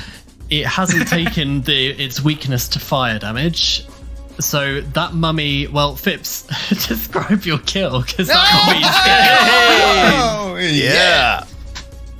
Fips sees this mummy running towards him and barely missing him. As he sees Teknik engaging in close combat with it, he sort of gets his protective instincts kicking in as he just sort of whispers a few arcane words and whacks it over the head with his stick. And it just instantly crumples to the ground, and he just sort of looks at his stick, almost surprised, and says, "Huh, oh, okay," and just continues on. That's his turn. I made a friend. Beautiful turn. Beautiful turn. The mummy is defeated. Doc, it is your turn. Welcome to the fight. Let's see what you can do. What class are you? Are you going to reveal to us now? Doc is, I think I did briefly mention it earlier, but Doc is a swashbuckler, so some buckles are about to be swashed. Yeah. Swashbuckler. Swash. Not a swash, so a swash. Prepare your buckles, they are about to be swashed. Is he stoic? Yes. Stoic swashbuckler. The stoic swashbuckler. This platform we're on, how high is it above the ground? Is it just 5 feet? 5 feet or so? Yeah. Okay. So Doc is going to run up to this mummy that he attempted and failed miserably to intimidate for his first action. Oh, by the way, sorry, I forgot to mention, it was implied earlier, but I didn't actually specifically call it out, is I have the Quick draw. swaggering initiative feat. Yeah. Which gives me a +2 to my initiative roll, and I can interact to draw a weapon. So, okay, yeah, as we fine. rolled initiative, Doc drew his star knife. So, first action, Doc has run across to this mummy. The second action, he is basically going to sort of slide through the sand, try and slide through the mummy's legs. Mechanically, he's going to be tumbling through. So that will be that's a natural 2 that I'm going to re-roll with a hero point. See, the roll's starting to matter, and I'm fucking them up. That's a natural 9 for 28. Just remind me what tumble through is against. It should be. Hang on, one second. It's fortitude. Reflex. Against reflex DC. Yeah, I remembered it was a slightly weird one because I would have expected fortitude as well. Yeah, reflex DC is 20. So Excellent. you pass. Excellent. So Doc sort of tumbles through, and that mechanically gives Doc panache. Ooh, tell us about panache. Panache is the swashbuckler's key mechanic. Basically, you get a bunch of benefits when you have panache. Is you can get panache different ways depending on what type of swashbuckler you are. Doc is a braggart, so he gets his by basically demoralizing his opponents. But all swashbucklers can also get it from tumbling through. The big thing with panache is that you can spend it to do what is known as a finisher, which is what Doc is about to do, which is a really heavy-hitting move, basically. Ooh. You're going to finish up all over in him. Absolutely. Having slid through this mummy's legs, Doc will spin round with the star knife and will attempt a confident finisher on this mummy. So roll to hit. What I do on a regular basis. That's a natural 16 for 37. Oh, a 37 is a critical hit. Oh, baby. Okay, so that's a lot of dice I'm going to be rolling. Okay. So that is 56 points of damage. Oof. 50 points of that are piercing. 6 is void, which may affect if it's undead, potentially. Now, this is a bit of a remaster question, but the mummy has void healing. So that's it gives it 6 points. So it actually gives it takes 6 less damage and actually gives it 6 back. So that's actually a swing of 12. So that's 42. Okay, so 42 points of damage and persistent bleed as well, did you say? Yes, as well. And really annoyingly, I think the rune I've got on the decaying rune. 1 second. I think on a critical hit gives them persistent point damage. 2d4 persistent void. You're healing it and hitting it at the same time. So good. Oh, amazing. 1 second. Let me just triple check that. Yeah, it does. Who hired the new guy? Yeah. Did nobody tell him that deserts are mostly bound to undead pharaoh beings? Yeah. So Wait, what voice is this? Hold on. Yeah. Wilhelm?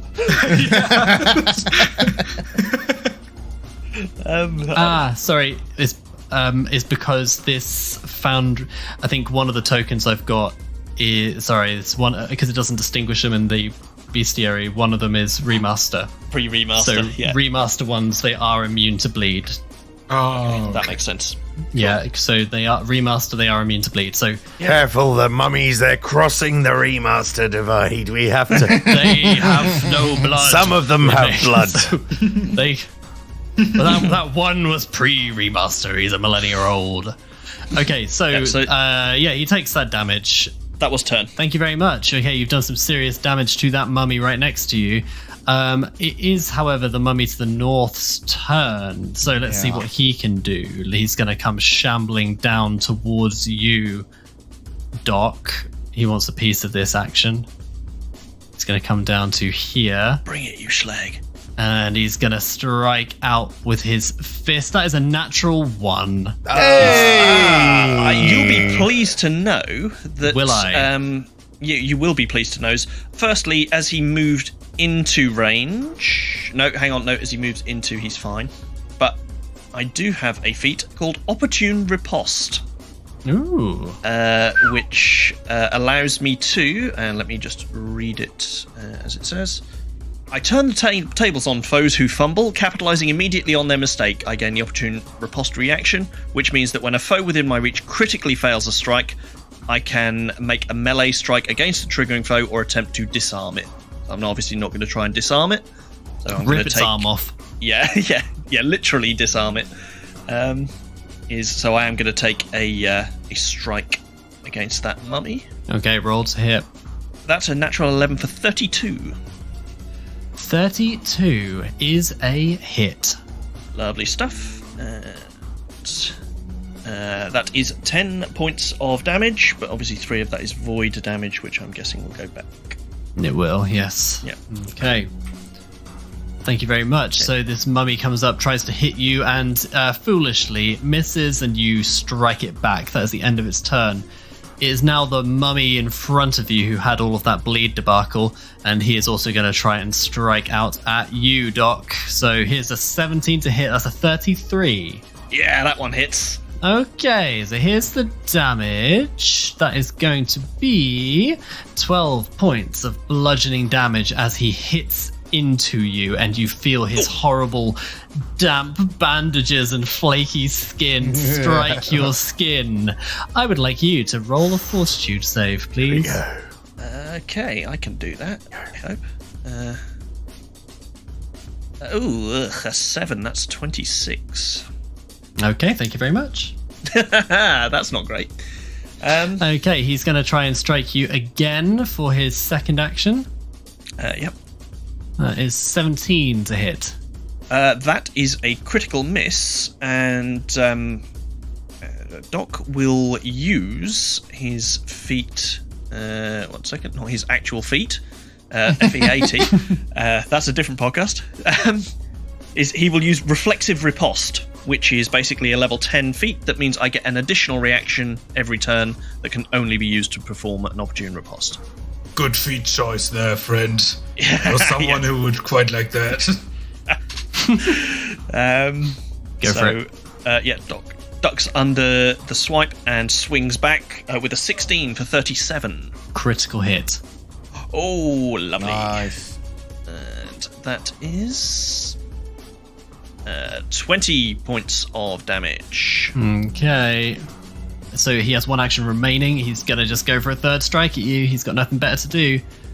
That is another critical miss, but I am finally out of reactions.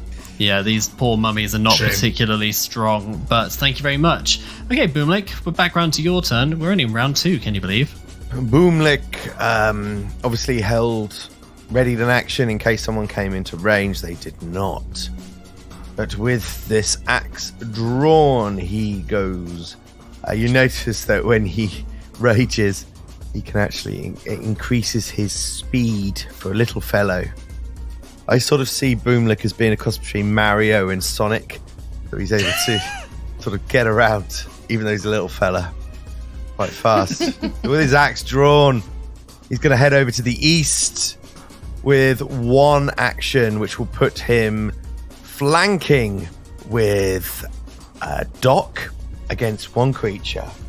But he's going to use his feat that's called Swipe as he swings his great axe around. Because I have the sweep trait, I get all sorts of lovely bonuses. Very sweet.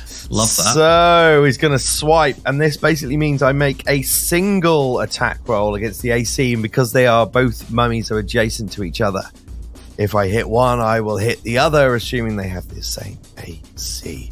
So let me add the sweep bonus as he rolls to hit. Don't fly. Oh, that's a good roll, though. I say 38 to hit against both. Against both? That's a critical hit against both of them. Yes. So they are both going to take, because it's a 2-action attack, this swipe. But obviously these are my 2nd and 3rd actions because I moved. You are going to take, both of you, 50 points of damage. Oh my god. Boom. And Bümlik, you fully kill the one right in front of Doc as the blade just goes right through. I imagine Doc is just suddenly, eyes go wide and he has to duck as this thing comes flying through. Yeah. Barnacles. Yeah. So good if you crit as a barbarian with that stuff. Oh, yeah. Okay, is that your turn? That is my turn. Oh, wow, what a turn. Thank you, Bümlik. 100 points of damage. Oh, my sweet. Almost as much as a single shoonie. Jesus. Okay. Right here. So there is, let's just get a count. So 2 of the mummies have been killed, 2 remain. 1 is very injured, but 1 has not been touched. The one that's not been touched comes shambling around up to you, Teknik. You haven't got your robot bear now. He's going for you. Here's a strike. Oh, it's not going to do it, I don't think. 23. That is a miss. Okay, and again. Oh, it's a critical fail. These mummies. These shit mummies. Mummy. You're sounding more and more like Craig. Yeah. I know, it's what this chair does. Right, that is the mummy's turn. So, Teknik, it's your turn, which means it's also Rob's turn. So that means that the sands are going to continue to come down. He is buried up to his neck. He obviously doesn't need to breathe, but are you going to command him to take a reaction? Or rather, are you going to command him to take an athletics action? No. You're not, okay. No, because that's if I've got to take an action to do it and he can't breathe, then he'll be fine. Okay. So the sand completely submerges Rob the bear inside the hourglass. There is a moment of stillness as it does. But then a deep rumbling starts to occur from within the hourglass. It's always rumbling, and a crack appears down the bottom of the hourglass. It's your turn, Teknik. What are you going to do? So Teknik is going to just sort of nod his head and put his hat in the fire, and is going to set himself alight with the feat called Torch Goblin. Oh my god. To take 1d6 persistent fire damage. Right. And for his second action, he's going to lash out at the mummy in front of him as he's immernated basically in this fire. Which should hopefully give me a bonus to the damage. If I can hit. 25 to hit. 25 to hit against the mummy is a hit. And Chris, you can have a hero point for setting yourself on fire. Yay! To use the mummy's weakness to fire against it. That's a really, really bold move. Love that. Torch Goblin. I can turn it on. Here we go. 12 points of damage. And 2 of its so fire. 2 points of fire and 3 of its acid. Okay. Thank you. And he will try and take another shot at it. Come on. High rolls. Ooh. That's better. 30 to hit. 30 to hit is a hit. Is your damage. Oh, that's good. Ooh, big roll. 21 points of damage. 2 of that fire. Oh, that's good. Chip it away. Chip it away. Chip it away. That is my turn. Okay. Thank you very, very much. Do you have to roll persistent check against that fire, Chris, I think? I do, yeah. Should do it if you move in the initiative from it. There we go. Oh, so that is 6 points of fire damage. Roll your recovery check. Oh, I have a resistance to fire, so I'll only take 1 of that. That's handy. That's good. So I'll give myself +5 back to that. So that's back at 104. Yeah, I've still got it. Okay, yeah, the fire continues. You rolled a 2 on your persistent damage check. Thank you very much. Fips the Wise. Sir Fips the Wise. There's a mummy next to you in Teknik. What are you going to do? Yes. Okay, so first up, how well does the mummy next to Bümlik and Doc look? It looks like it's falling apart. Okay, so it's just had an axe go through it, so yeah, no it's need not doing to very step well. in there. Okay. All right then. If that's the case, then Fips is just going to use his first action for a Force Fang, which is this sort of little magic bolt manifesting that just automatically hits an enemy within melee range for 1d4 plus 1 force damage, heightened to spell level or spell rank rather 6. Mm-hmm. So that would be 11 points of force damage against the mummy in front of him. Yep. With that, his spell strike has recharged, and he's going to try to spell strike again with a gouging claw. So that would be, come on, a natural 3 for 24 to hit. 24's a hit. Yeah. Can you finish him off? Okay, so that is 25 points of damage with some fire in there. Ouch. Why did I not use Produce Flame when I know they have a fire weakness? It's fine. It's fine. Gouging Claw it is. So that's an additional 24 points of damage. Oh. So for a total of 49. Fips, describe your kill. Yay. My fucking god, how the... and just another sort of... He breathes in and does a little force sting, and then just once again whack over the head, and he just looks to Teknik and says, "This can't be right, can it? What's going on?" I don't know. I'm on fire. So right now, just chilling out here. He's very calm. Don't touch me. Don't touch me. You're a force to be reckoned with, Fips. Well done. Well done, boys. Pats him on the head. You. Oh my god, thank you so much. And that's his turn. And you take 1d6. Oh, it's fine. I have a resistance to fire. I'm good. Wonderful. One mummy remains. Doc, it's your turn. Can you finish it off? It's right in front of you. I'll probably end up fucking healing it back to full health. Doc will basically try and tumble through to gain panache against this mummy. So he's not going to go through the mummy. He's basically just going to kick off its chest as he goes past it to the north. So we'll roll the acrobatics check. That's a 14 for 33. Critical. Success. Cool. I don't know if there's actually any benefit to a critical. Don't do it. 2 panache, no, innit? Yeah, For the double panache. panache. Yeah, no, there's no benefit. Cool. So he's Doc now has panache and will. First, he's going to take a swing with his star knife, just a regular swing. That's a natural 6 for 27. 27's a hit. Lovely. With the flank is really helping.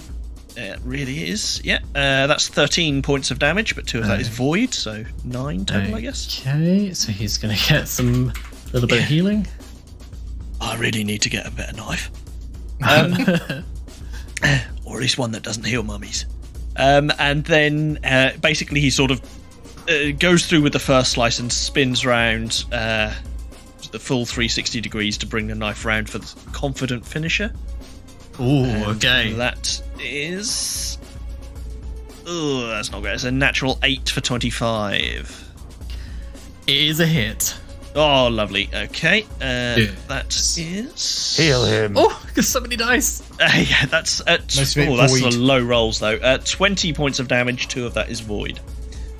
Okay, you have not managed to finish the mummy off. Is that your turn? That is turn, yes. Excellent. No. We finally have a healer, everyone. Well played, sir. From the crack in the hourglass, a deafening shatter echoes around the cavern as a long, muscled, bandaged arm shoots from the sands. Please tell me that's your bear. Rob. Throb, is it you?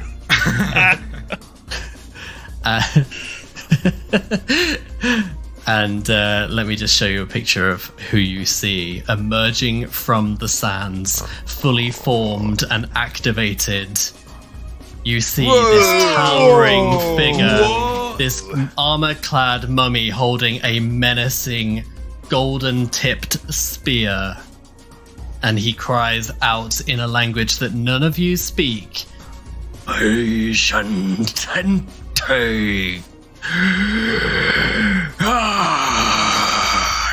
And Fips, you're right in front of him as he appears right there. No hard feelings. It's fine. Is the hourglass now spilled? What happens to Rob? So the essentially the glass has shattered and all of the sand spills out onto the platform. Rob is there inside the hourglass with this pharaoh mummy, and it is his Surprise! turn now. The mummies Okay. or Rob's? The mummies. Oh no. And Rob's he's not my right turn. there next to you, Fips. Okay, what do I do? Okay. He's holding this spear. Can you all hear this music? I'm sorry, but listen to this. Yeah. He raises it building. high. I'm picturing the Night King from Game of Thrones. Yeah, the yeah, way yeah. he just moves and it's so mechanical. He slams this spear into you, Fips. 39 to hit. Oh, that's... Not a crit. Not a crit. Here's your damage. Okay, that's workable. 18. 18 Okay. points of damage. Okay, I'm gonna have to turn that music down just a tiny bit. It's very loud. So much wailing going on. Okay, now we've had the wailing. Let's put on brutal battle. As that happens, Fips would like to use his reaction for a spell called Drop Dead, or as he likes to call it, Play Dead. Okay, well, just before you do that, as Okay, the spear sorry. connects with you, roll a fortitude save, please. Ooh. Is this inhaled? No. That 20. Hey! Natural 39. 20! Thank you. Okay, now you can do your reaction. Okay, so as a reaction, Fips is gonna cast Drop Dead, or as he likes to call it, Play Dead, which is it targets one creature. He targets himself, and the trigger is that a creature within range is hit by an attack from an enemy. The target appears to fall down dead, though it actually turns invisible. its illusory corpse remains where it fell, complete with a believable fatal wound. This illusion looks and feels like a dead body. If the target's death seems absurd, for instance, a barbarian at full health appears to be slain by 2 damage, the GM can grant the attacker an immediate perception check to disbelieve the illusion. If the target uses hostile actions, the spell ends. This ends the entire spell, so the illusory corpse disappears too. So what essentially would happen is that this spear impales Fips, and he sort of stiffens up and just slumps down dead. But actually, Fips turns invisible and just now stands there, not being seen by this creature. Yeah, he falls down. Okay, he falls down dead. Now, whether this very mighty pharaoh is going to believe it is another thing, because you were at full. You were at full hit points, and I think that's up to you. This guy's in life was a seasoned warrior. I think that he would know whether he had done fatal damage and whether he's going to believe it. But let's roll. What do I roll? A perception check? You roll a perception check, yes. Okay, let's see. Hang on a second. What's your spell DC? Gotta check that. It's not high. I have an intelligence of +0. Ooh, that'll probably do it, I reckon, then. 24 is my DC. Yeah. So yeah, he disbelieves the illusion. It. The pharaoh is not convinced. But you are still... Do you still stay invisible? Yeah. I think so. Yeah, you stay invisible. Yeah, but I just know that you're invisible. Yeah, I turn invisible and there's an illusion which seem to be 2 separate effects. Yes, I think that's true, and I just disbelieve the illusion, but you are invisible. Okay. Fips is invisible, and there is an illusory dead body on the floor that I do not believe. Okay, I think that was my first action, if I can go back about an hour. Okay, so knowing that you have disappeared, seemingly trying to trick him, the mummy steps forward to you, Teknik, and is going to go and try and strike you with its spear. With a natural 1. What is going on with the mummies? Oh, no. What is going on with the mummies? Miss. Mummy. All right. Mummy. Let's just go over to the eastern side of the map where the mummy guardian is getting impaled by Doc and Bümlik. So he's going to try and go for a little strike on you, Doc, with his fist. That is 33 to hit. Ooh. So 33 is a hit, yes. What's sorry. up, Doc? What's up, Doc? That is 18 points of damage. Ooh, nasty. Yep. Okay. And Stings. please roll a fortitude save as this disgusting flesh connects with your skin. That's a natural 15 for 34. Thank you. And the mummy's going to go for you again. That 18 is a critical miss and will trigger opportune riposte. Okay, go for it. That's a natural 1, so we're both just swinging at thin air. Swing and a miss. Yeah. All right, and then third and finally, this guy's going to wheel around and with his last third attack penalty, go for Bümlik. That's an 18. That's 24, though. It's not going to do it, I don't think. Pathetic. No, okay, that is the mummy's turn. Thank you. We are Bümlik. It's your turn. Top of round 3. Can you finish this guy off? Yeah, let's finish off old matey boy that I'm still flanking with the Doc. So I'm going to swing my gorgeous axe at him. Let me take off the sweeps. So here we go. Ooh, that's a big old roll. That's a 40 to hit. Ooh.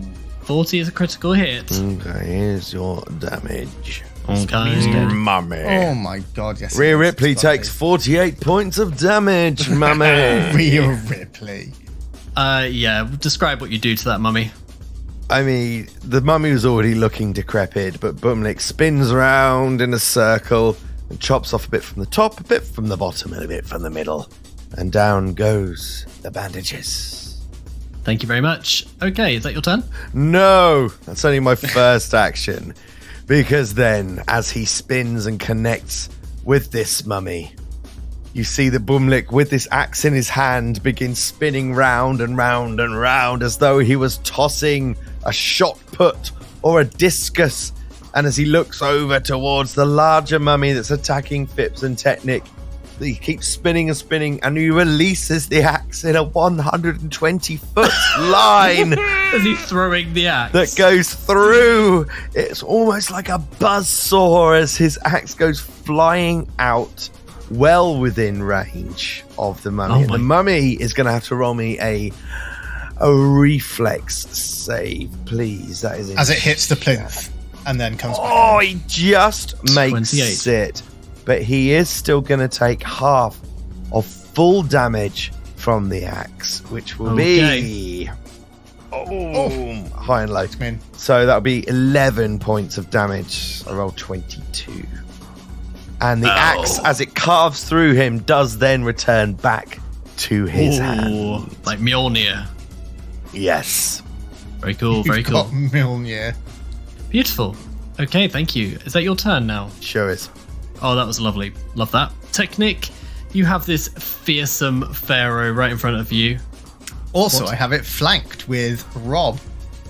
Yes, So you you're on fire. do. And I'm on fire. So for my first action, I will call an overdrive on myself and my companion using crafting assurance. So I crank up all my gizmos on my body into overdrive and automatically succeed at cranking these up, and I gain extra power into mine and my companion's attacks, and then I will lash out at the big old pharaoh mummy for my second action. Not very good. 23. 23 is a critical fail. Dang. And then I will command Rob to bludgeon this creature from behind as I command him to take 2 attacks. With a natural 20 for 39. Yeah, go on then. Let's see what you can do. Critical. For 46 points of damage. Very good. And he's got a second one coming. This time he's going to use his bite attack. Okay. Not so good this time. 20 20's to not hit. going to do it. No, I'm afraid not. And that is all of my actions. Okay, invisible Fips. Sorry, Teknik, you're still on fire, so take so your 1 point of damage. I don't take any of it because I'm resistant, and I'm still on fire because I rolled a 6. Okay, thank you. Fips, invisible Fips, it's your turn. Yes, I think Fips is gonna need to take this turn to sort of reorient himself, so he's gonna use his first action just to recharge his spell strike. No focus spells or anything, just straight up recharge for 1 action. Then he's gonna use his second action to cast Shield on himself for a +1 to AC. Mm-hmm. And then he's gonna use his third action to enter his Arcane Cascade stance. Mm-hmm. And that's his turn. He's just doing a dance invisibly. Yes. Again, he remains invisible. So, Yes. Okay, Doc, it is your turn. The mummies in front of you and Bümlik are dead, and it is just the pharaoh who remains. Yes, so Doc is going to set off at a dead sprint towards this mummy. As he does is mechanically I'll move to the mummy and then I will attempt to intimidate, but mechanically is as he is running towards, he basically just, as almost like his shadows from around the room start to flock towards him. It's almost like he's drawing the shadows into him, and they start to coalesce to make this terrifying visage, making him look like 3 times larger than he is. Ooh. So he's going to attempt to demoralize the mummy. Oh, natural 12 for 33. against his will. 33 against his will is not a success, I'm afraid. That's a Really failure. annoying. Wow. Really annoying, I suppose. Wow. It's probably quite strong for Will, though. It's just a bad matchup. Okay, that's fine. So then for his final action as an attempt to gain panache, he will tumble through to the other side. So he's basically just going to leap and plant a foot on the mummy's head and jump off to the other side. Okay. So that is a acrobatics check to tumble through. That's a natural 8 for 27 against reflex. Fail. Fuck's sake. Okay, so just mummy swats him out of the air and he just lands back on his feet in front of him. Oh, fabulous. That is the end of a very ineffective turn. Okay, it is the Pharaoh's turn. I'm just gonna. I've done a classic GM mistake in that I have ignored the fact that my Pharaoh has an aura. Oh no! And so I will say that Bümlik, you are outside of the aura for the time being. So everyone within the aura, please roll a will save. I will say. I will say you are all frightened 1 while you are next to my mummy, if you're not already, which I think it's applying it automatically. Is this inhaled? No, it is Natural not. 20. Fuck Yeah. yeah. Oh no. Oh, Rob, okay. I will use a hero point to re-roll. Okay, call out what you got, please. Oh my god, 30. 30 is a fail. 31 for Doc. 31 is the DC. Oh, 41 for Fips. Okay, With net you're 20. critical. And Bümlik, you're not inside yet. So those who failed, you are going to be paralyzed for how long? 3 rounds. Oh my god. good. That's That brutal. hurts a lot. Rob will not be paralyzed. Is he immune? Teknik will be though. He's immune. Yeah, Rob's immune. Yeah. Do you still need to command him? Or can he Um, act without you? If he's, I think he can act on his own for one round, for one action. I think. he's a mature companion, yeah, I think so. Yeah, he's an advanced construct. Yeah. Yeah. Okay, the rest of you are fine. You are still frightened 1 though, whilst in my aura. So it is the mummy's turn. And he is going to move up to the north, and then he is going to pull out. As he moves, Yes, he will trigger an attack of opportunity Ooh. go for it. from Doc. So that will be natural 9 for 30. Miss. Okay. Nice try. The mummy moves up to the north, wheeling round on you.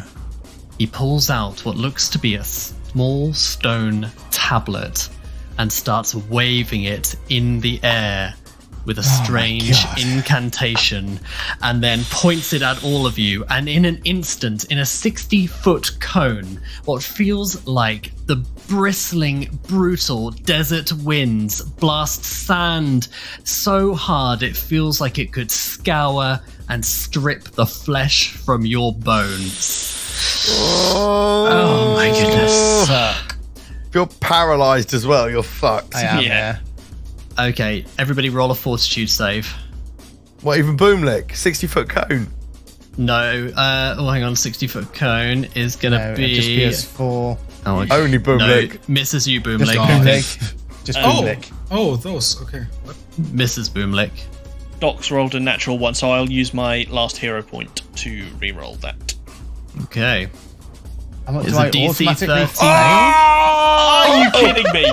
Back-to-back natural 1s. Yes! Incredible. That's that 0.5% Jason luck. I love it. No way. Okay. 24. Okay. Oh my god. Oh, so many Okay. fails. Oh my god. Here we go. Here we go. Here we go. So, Oh! 27. yeah, the DC was 33. Just let's get a real clear picture here. So, call out your results. Critical failure for Doc with 20. Normal failure with a 29 for Fips. Okay. Failures for both Rob and Teknik with a 24 and a 27. Bümlik watching this carnage as the desert winds blast out from this stone tablet. You are all going to take... Oh my goodness. Oh my god. 55 points of damage. Some of that is piercing from the sand, some of it is fire, and obviously if you crit failed, then you're going to take double. Yeah, 110 damage. points of damage. That's not ideal. A creature who fails this save also becomes fatigued Oh my god. and enfeebled for 1 minute. Oh my! A creature Jesus who fucking critically fails becomes enfeebled 2 Whoa. and fatigued until they get a night's rest. Fips can't contain himself, and he starts snapping at the sands, casting Eat Fire as a reaction. Trigger, you would take fire damage, which I do.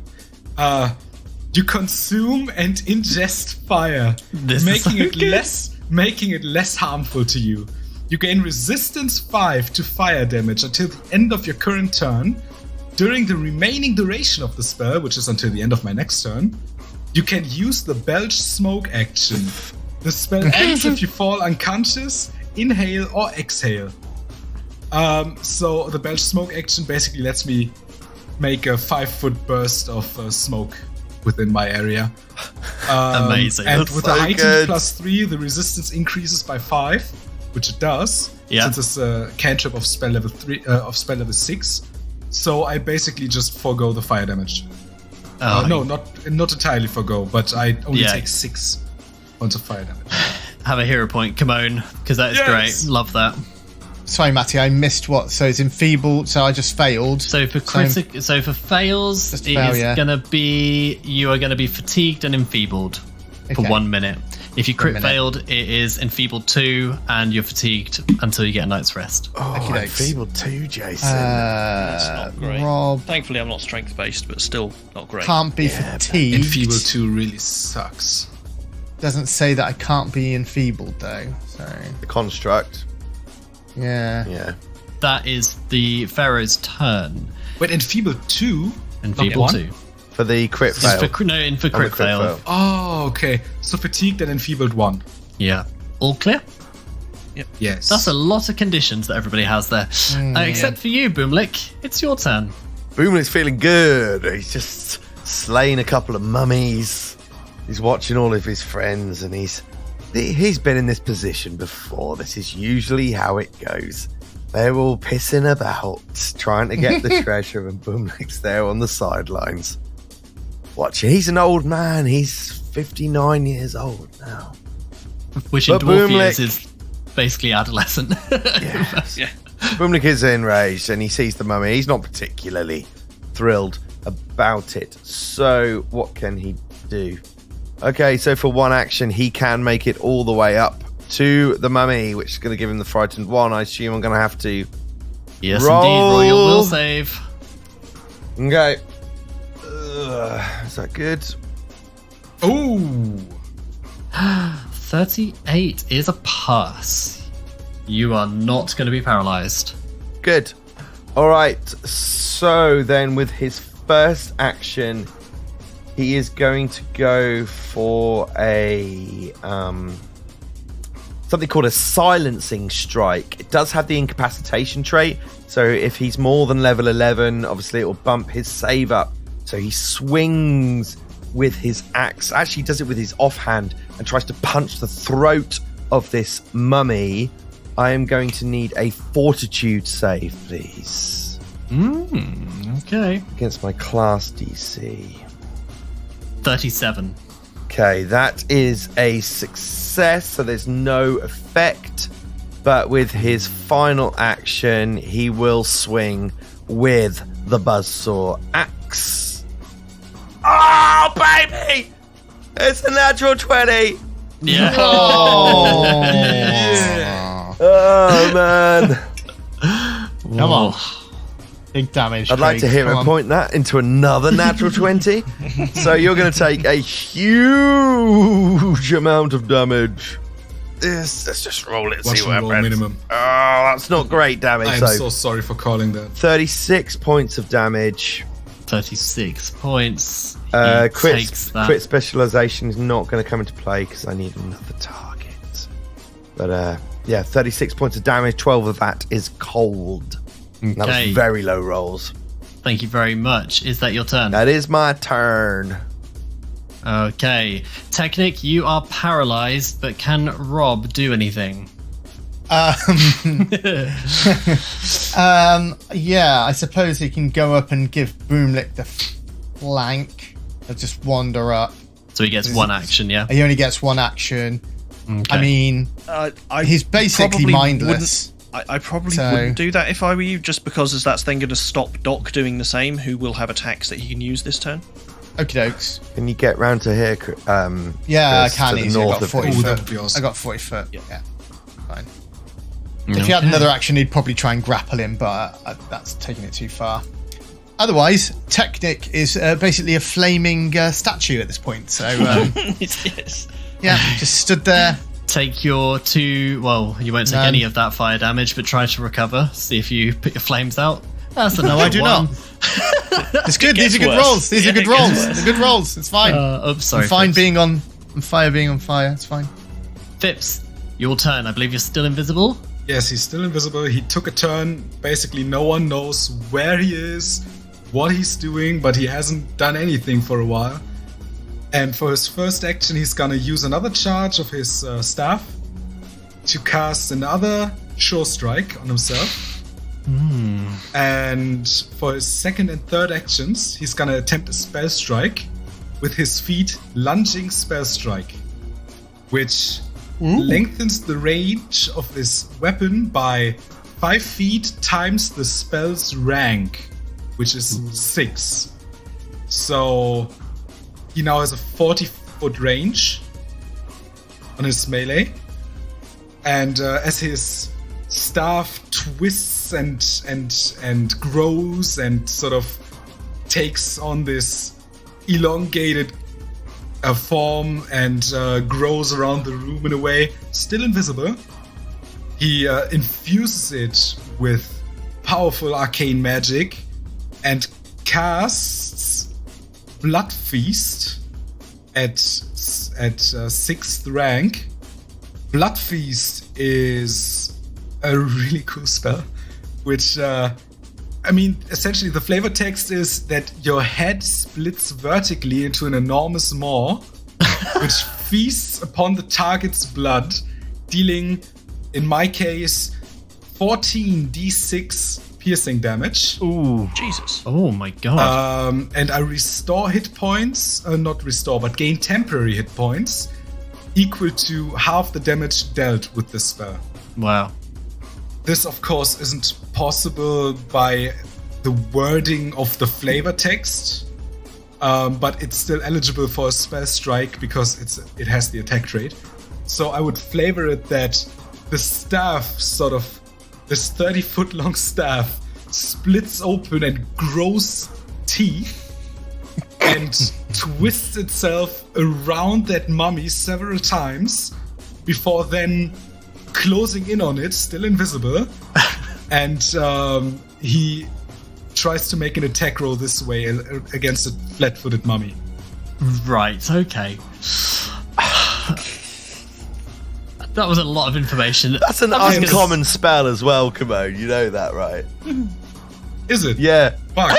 And the last one you did, Drop Dead, was. I just wondered if that was Shit, like okay, a shoot. If that's not a thing, then I'm just gonna cast. In this little one-shot adventure, come on. Okay, anything can happen. Shocking Grasp does the same damage, so Come on. it's really So no okay, problem. roll Okay. it. Your big giant mouth comes Yes, chomping. that's a 38 against flat-footed. 38 guard. is 38 is a hit. Hey, Against flat-footed, maybe, Yep. maybe. Oh, okay. He's got an AC of 30. Easy. Okay, that's fine.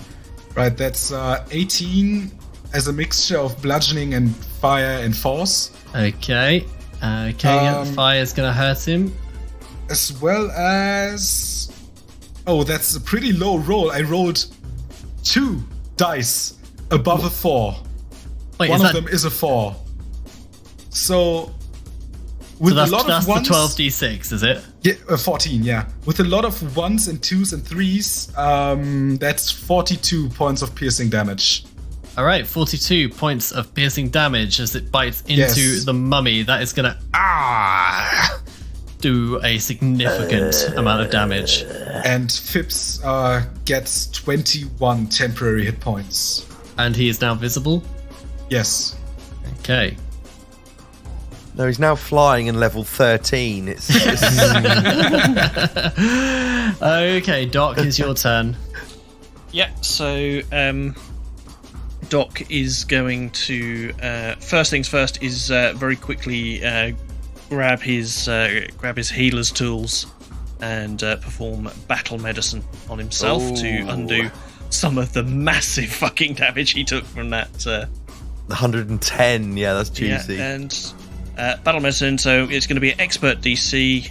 So DC 20, and he will very quickly slices at himself with a scalpel to basically get some of the sand out of the wound. So it's risky surgery mechanically. Mm-hmm. So that will be. Please don't beef this roll. Oh, that's a natural 4, but just gets it. 22. Nice. That is. Oh, that's a pretty terrible amount of healing. That can't be right. That was at expert level. A 1, a 4, plus 10. Yeah, that's just a low roll. That's brutal. How much damage that's to a yourself? terrible roll. Yeah, you need 15 1d6. points. So 15 points of healing. So that's fucking dreadful. Okay. Anyway, yeah, and then second action, Doc moves to flank this Pharaoh alongside Bümlik, and then third action, he again attempts to intimidate this creature. So that will be. Oh, that's better. That's a natural 16 for 36. 36. Mm-hmm. It's pass. Ooh. Wonderful. So he is frightened 1, and so he's frightened 1, takes the relevant penalties to DC, etc., etc. Mm-hmm. Doc gains panache. It's worth noting that because of the feat antagonize, which Doc has, is when I successfully demoralize a creature, its frightened condition can't decrease to less than 1 at the end of its turn unless it either uses a hostile attack against me or it can no longer observe me. Okay. So if it doesn't attack me, his frightened condition can't decrease. That's a really cool feat design. So I have Got to to attack you if I want to get rid of it. Yes. Yes, Got you. Very cool. Okay, is that the end of your turn? that is the end of my turn. Good, I'm going to attack you. Yeah, I did think doing this with about 40 HP isn't maybe the smartest move I've You done. shouldn't. But You I shouldn't have wanna told get him. things moving. Okay, and the Pharaoh is going to wheel around with this spear. Oh, 39 to hit. Oh, I think that's going to be a crit. It is a crit. Yeah, that sucks. Beautiful. Here comes your critical damage. Oh no! 44 points Oh, no. of damage. Clinging on by a thread, but I am still up. Excellent. Take a little fortitude roll for me. Ugh. Good thing you I'm use just yourself there. rolling so badly at the moment. Oh, Oh, that's a natural 5 for 24. That's a fail. Thank you. Okay, good to know. Yep. What is your character's name again? What was your character? He's asking for the gravestone. Yeah, for the gravestone. Okay. Oh no! Okay, so that was my first action. Are you still up then? Yeah, just barely 4 Okay. HP, but still. But still does that breathing. mean he's no longer Okay. frightened? Yeah, so it can now decrease at the end of his turn. Okay. No, he that's will still be frightened until the end of his turn. But Yeah. it won't. It will now decrease normally. Okay. Oh no, not the expendable newbie. Then the mummy is going to move As he away. does. Yeah, Doc will take a swing with the attack of opportunity. Come on. Go for it. I am not going to let you leave this fight. I didn't hear no damn bell. That's a natural 3, because of course it fucking is. Bümlik watches Doc miss and also takes his own attack of opportunity. Okay, can Bümlik do it?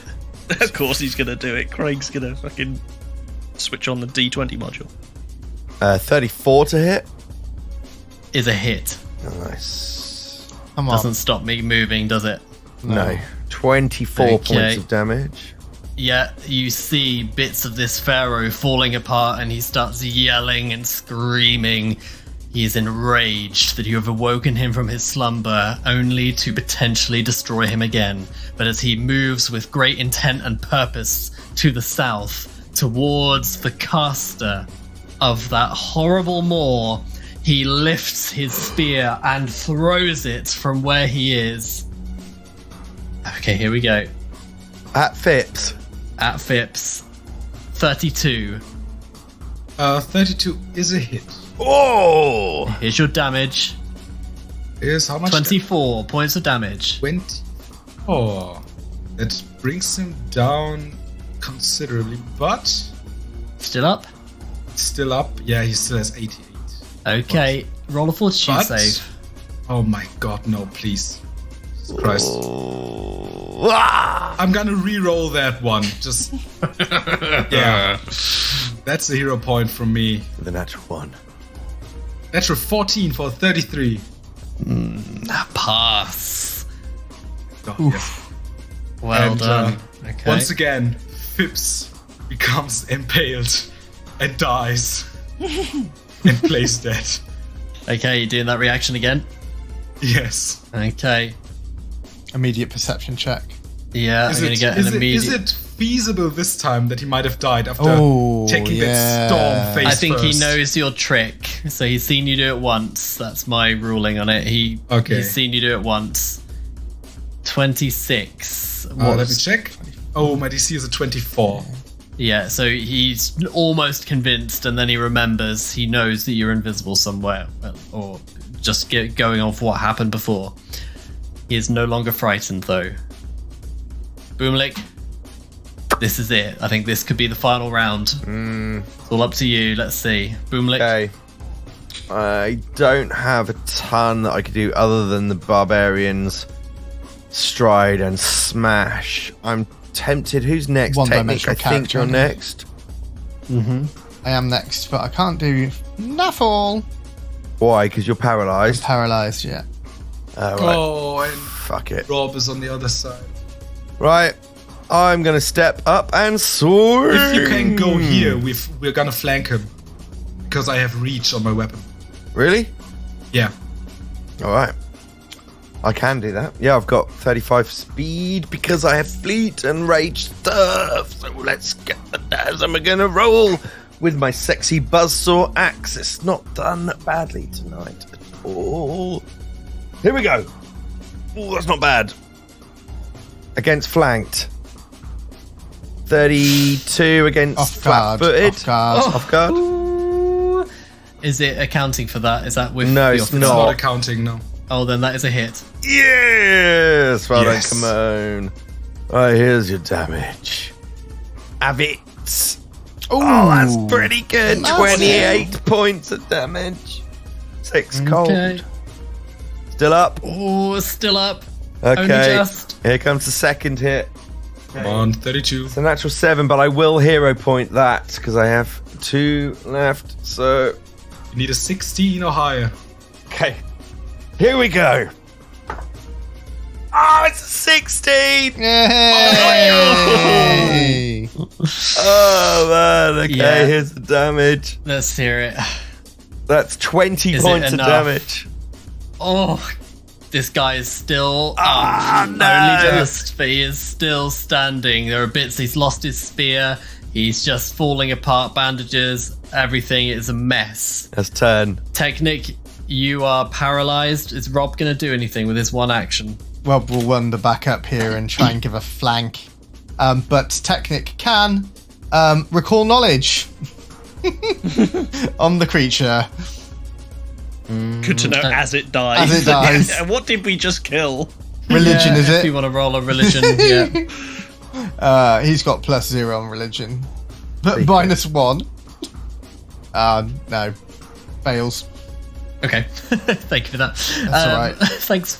So you are still paralyzed, but Fips, is now your turn. How low exactly does that creature look? Does it look like it could fall over any second?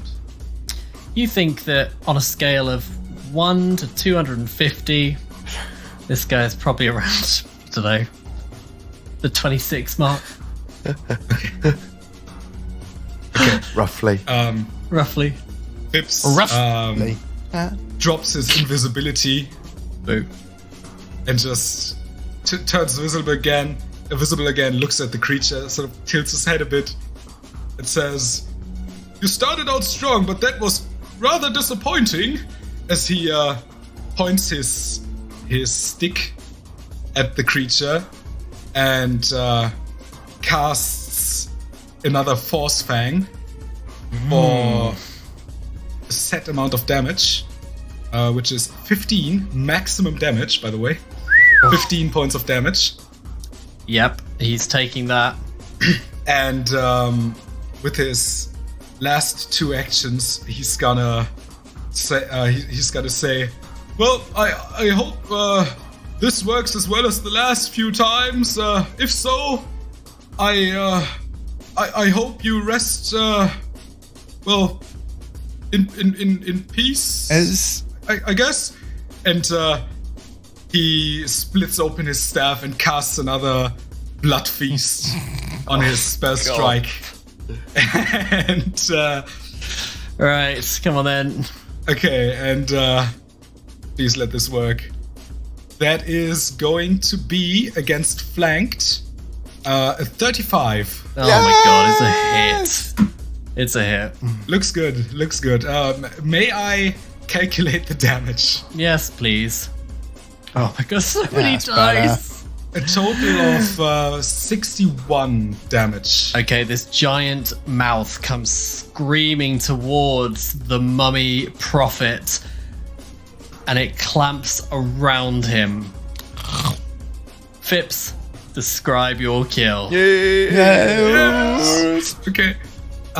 These sort of almost tentacle-like halves of his staff twist around that mummy from the feet, just working their way up to the head and sort of growing until they reach the crown of this creature, and they sort of slither beneath this crown around the head as they all at once just tighten and squeeze and bury themselves into this creature's body before it sort of stiffens up and gets ever so tight and just Excuse me? falls. Sorry, yeah, I have.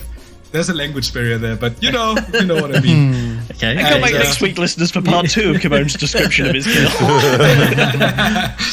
And it falls to the ground with its crown sort of falling from its head, and the staff refuses into one. And as after that incredible description of this mummy being absolutely eviscerated, the body falls to the floor. The chamber is quiet, and the desert wind echoing down the corridor from where you entered this place is heard and just gently brushes the sand away as this mummy crumbles to rotting sand. You have defeated this prophet of Set, trapped here in what you believed to be the tomb of a pharaoh. I think it's abundantly clear now that this was in fact a prison of some description, a ritualistic prison for this awful creature meant to rise from millennia. But whatever gave him the power to awaken now, to rediscover this tomb after so long of being buried, it seems like there's a bigger mystery at play. And all that remains from the body of this prophet is the stone tablet that he waved earlier, causing much destruction, damage, and pain in a cataclysmic blast, power which many of you have not seen on such a scale. And Fips, if you were to detect magic, you would realize this same object that was located inside the hourglass that you spotted earlier. Friends, I think we might have cracked the jackpot. Teknik's still standing there, stone as a Doc statue. limps his way over to the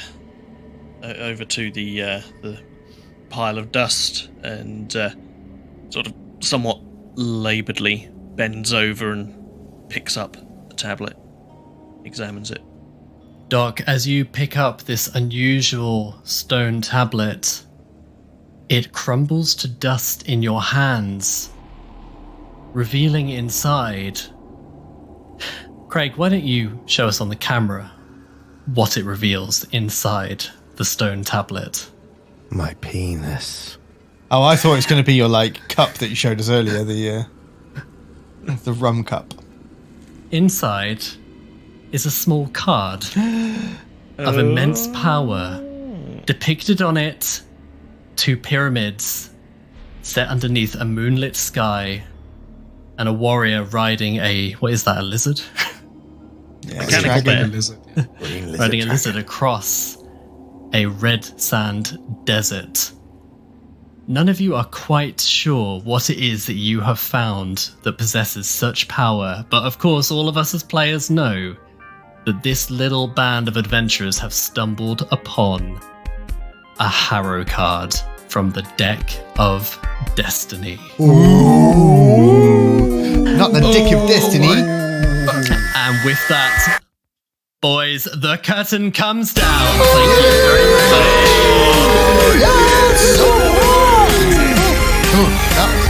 Good going. Woof. Mummies. What a Matti. Nice one, Matt. You've been listening to Describe Your Kill, The Death of Destiny. Find out more at describeyourkill.com. Thank you to Paizo, Michael Gelfi, Creator Chord, Sirenscape, Kevin McLeod, Foundry, and Sigil Services. Get all the links on our website. This podcast uses trademarks and/or copyrights owned by Paizo Inc., used under Paizo's community use policy. We are expressly prohibited from charging you to use or access this content. This podcast is not published, endorsed, or specifically approved by Paizo. For more information about Paizo Inc. and Paizo products, visit paizo.com.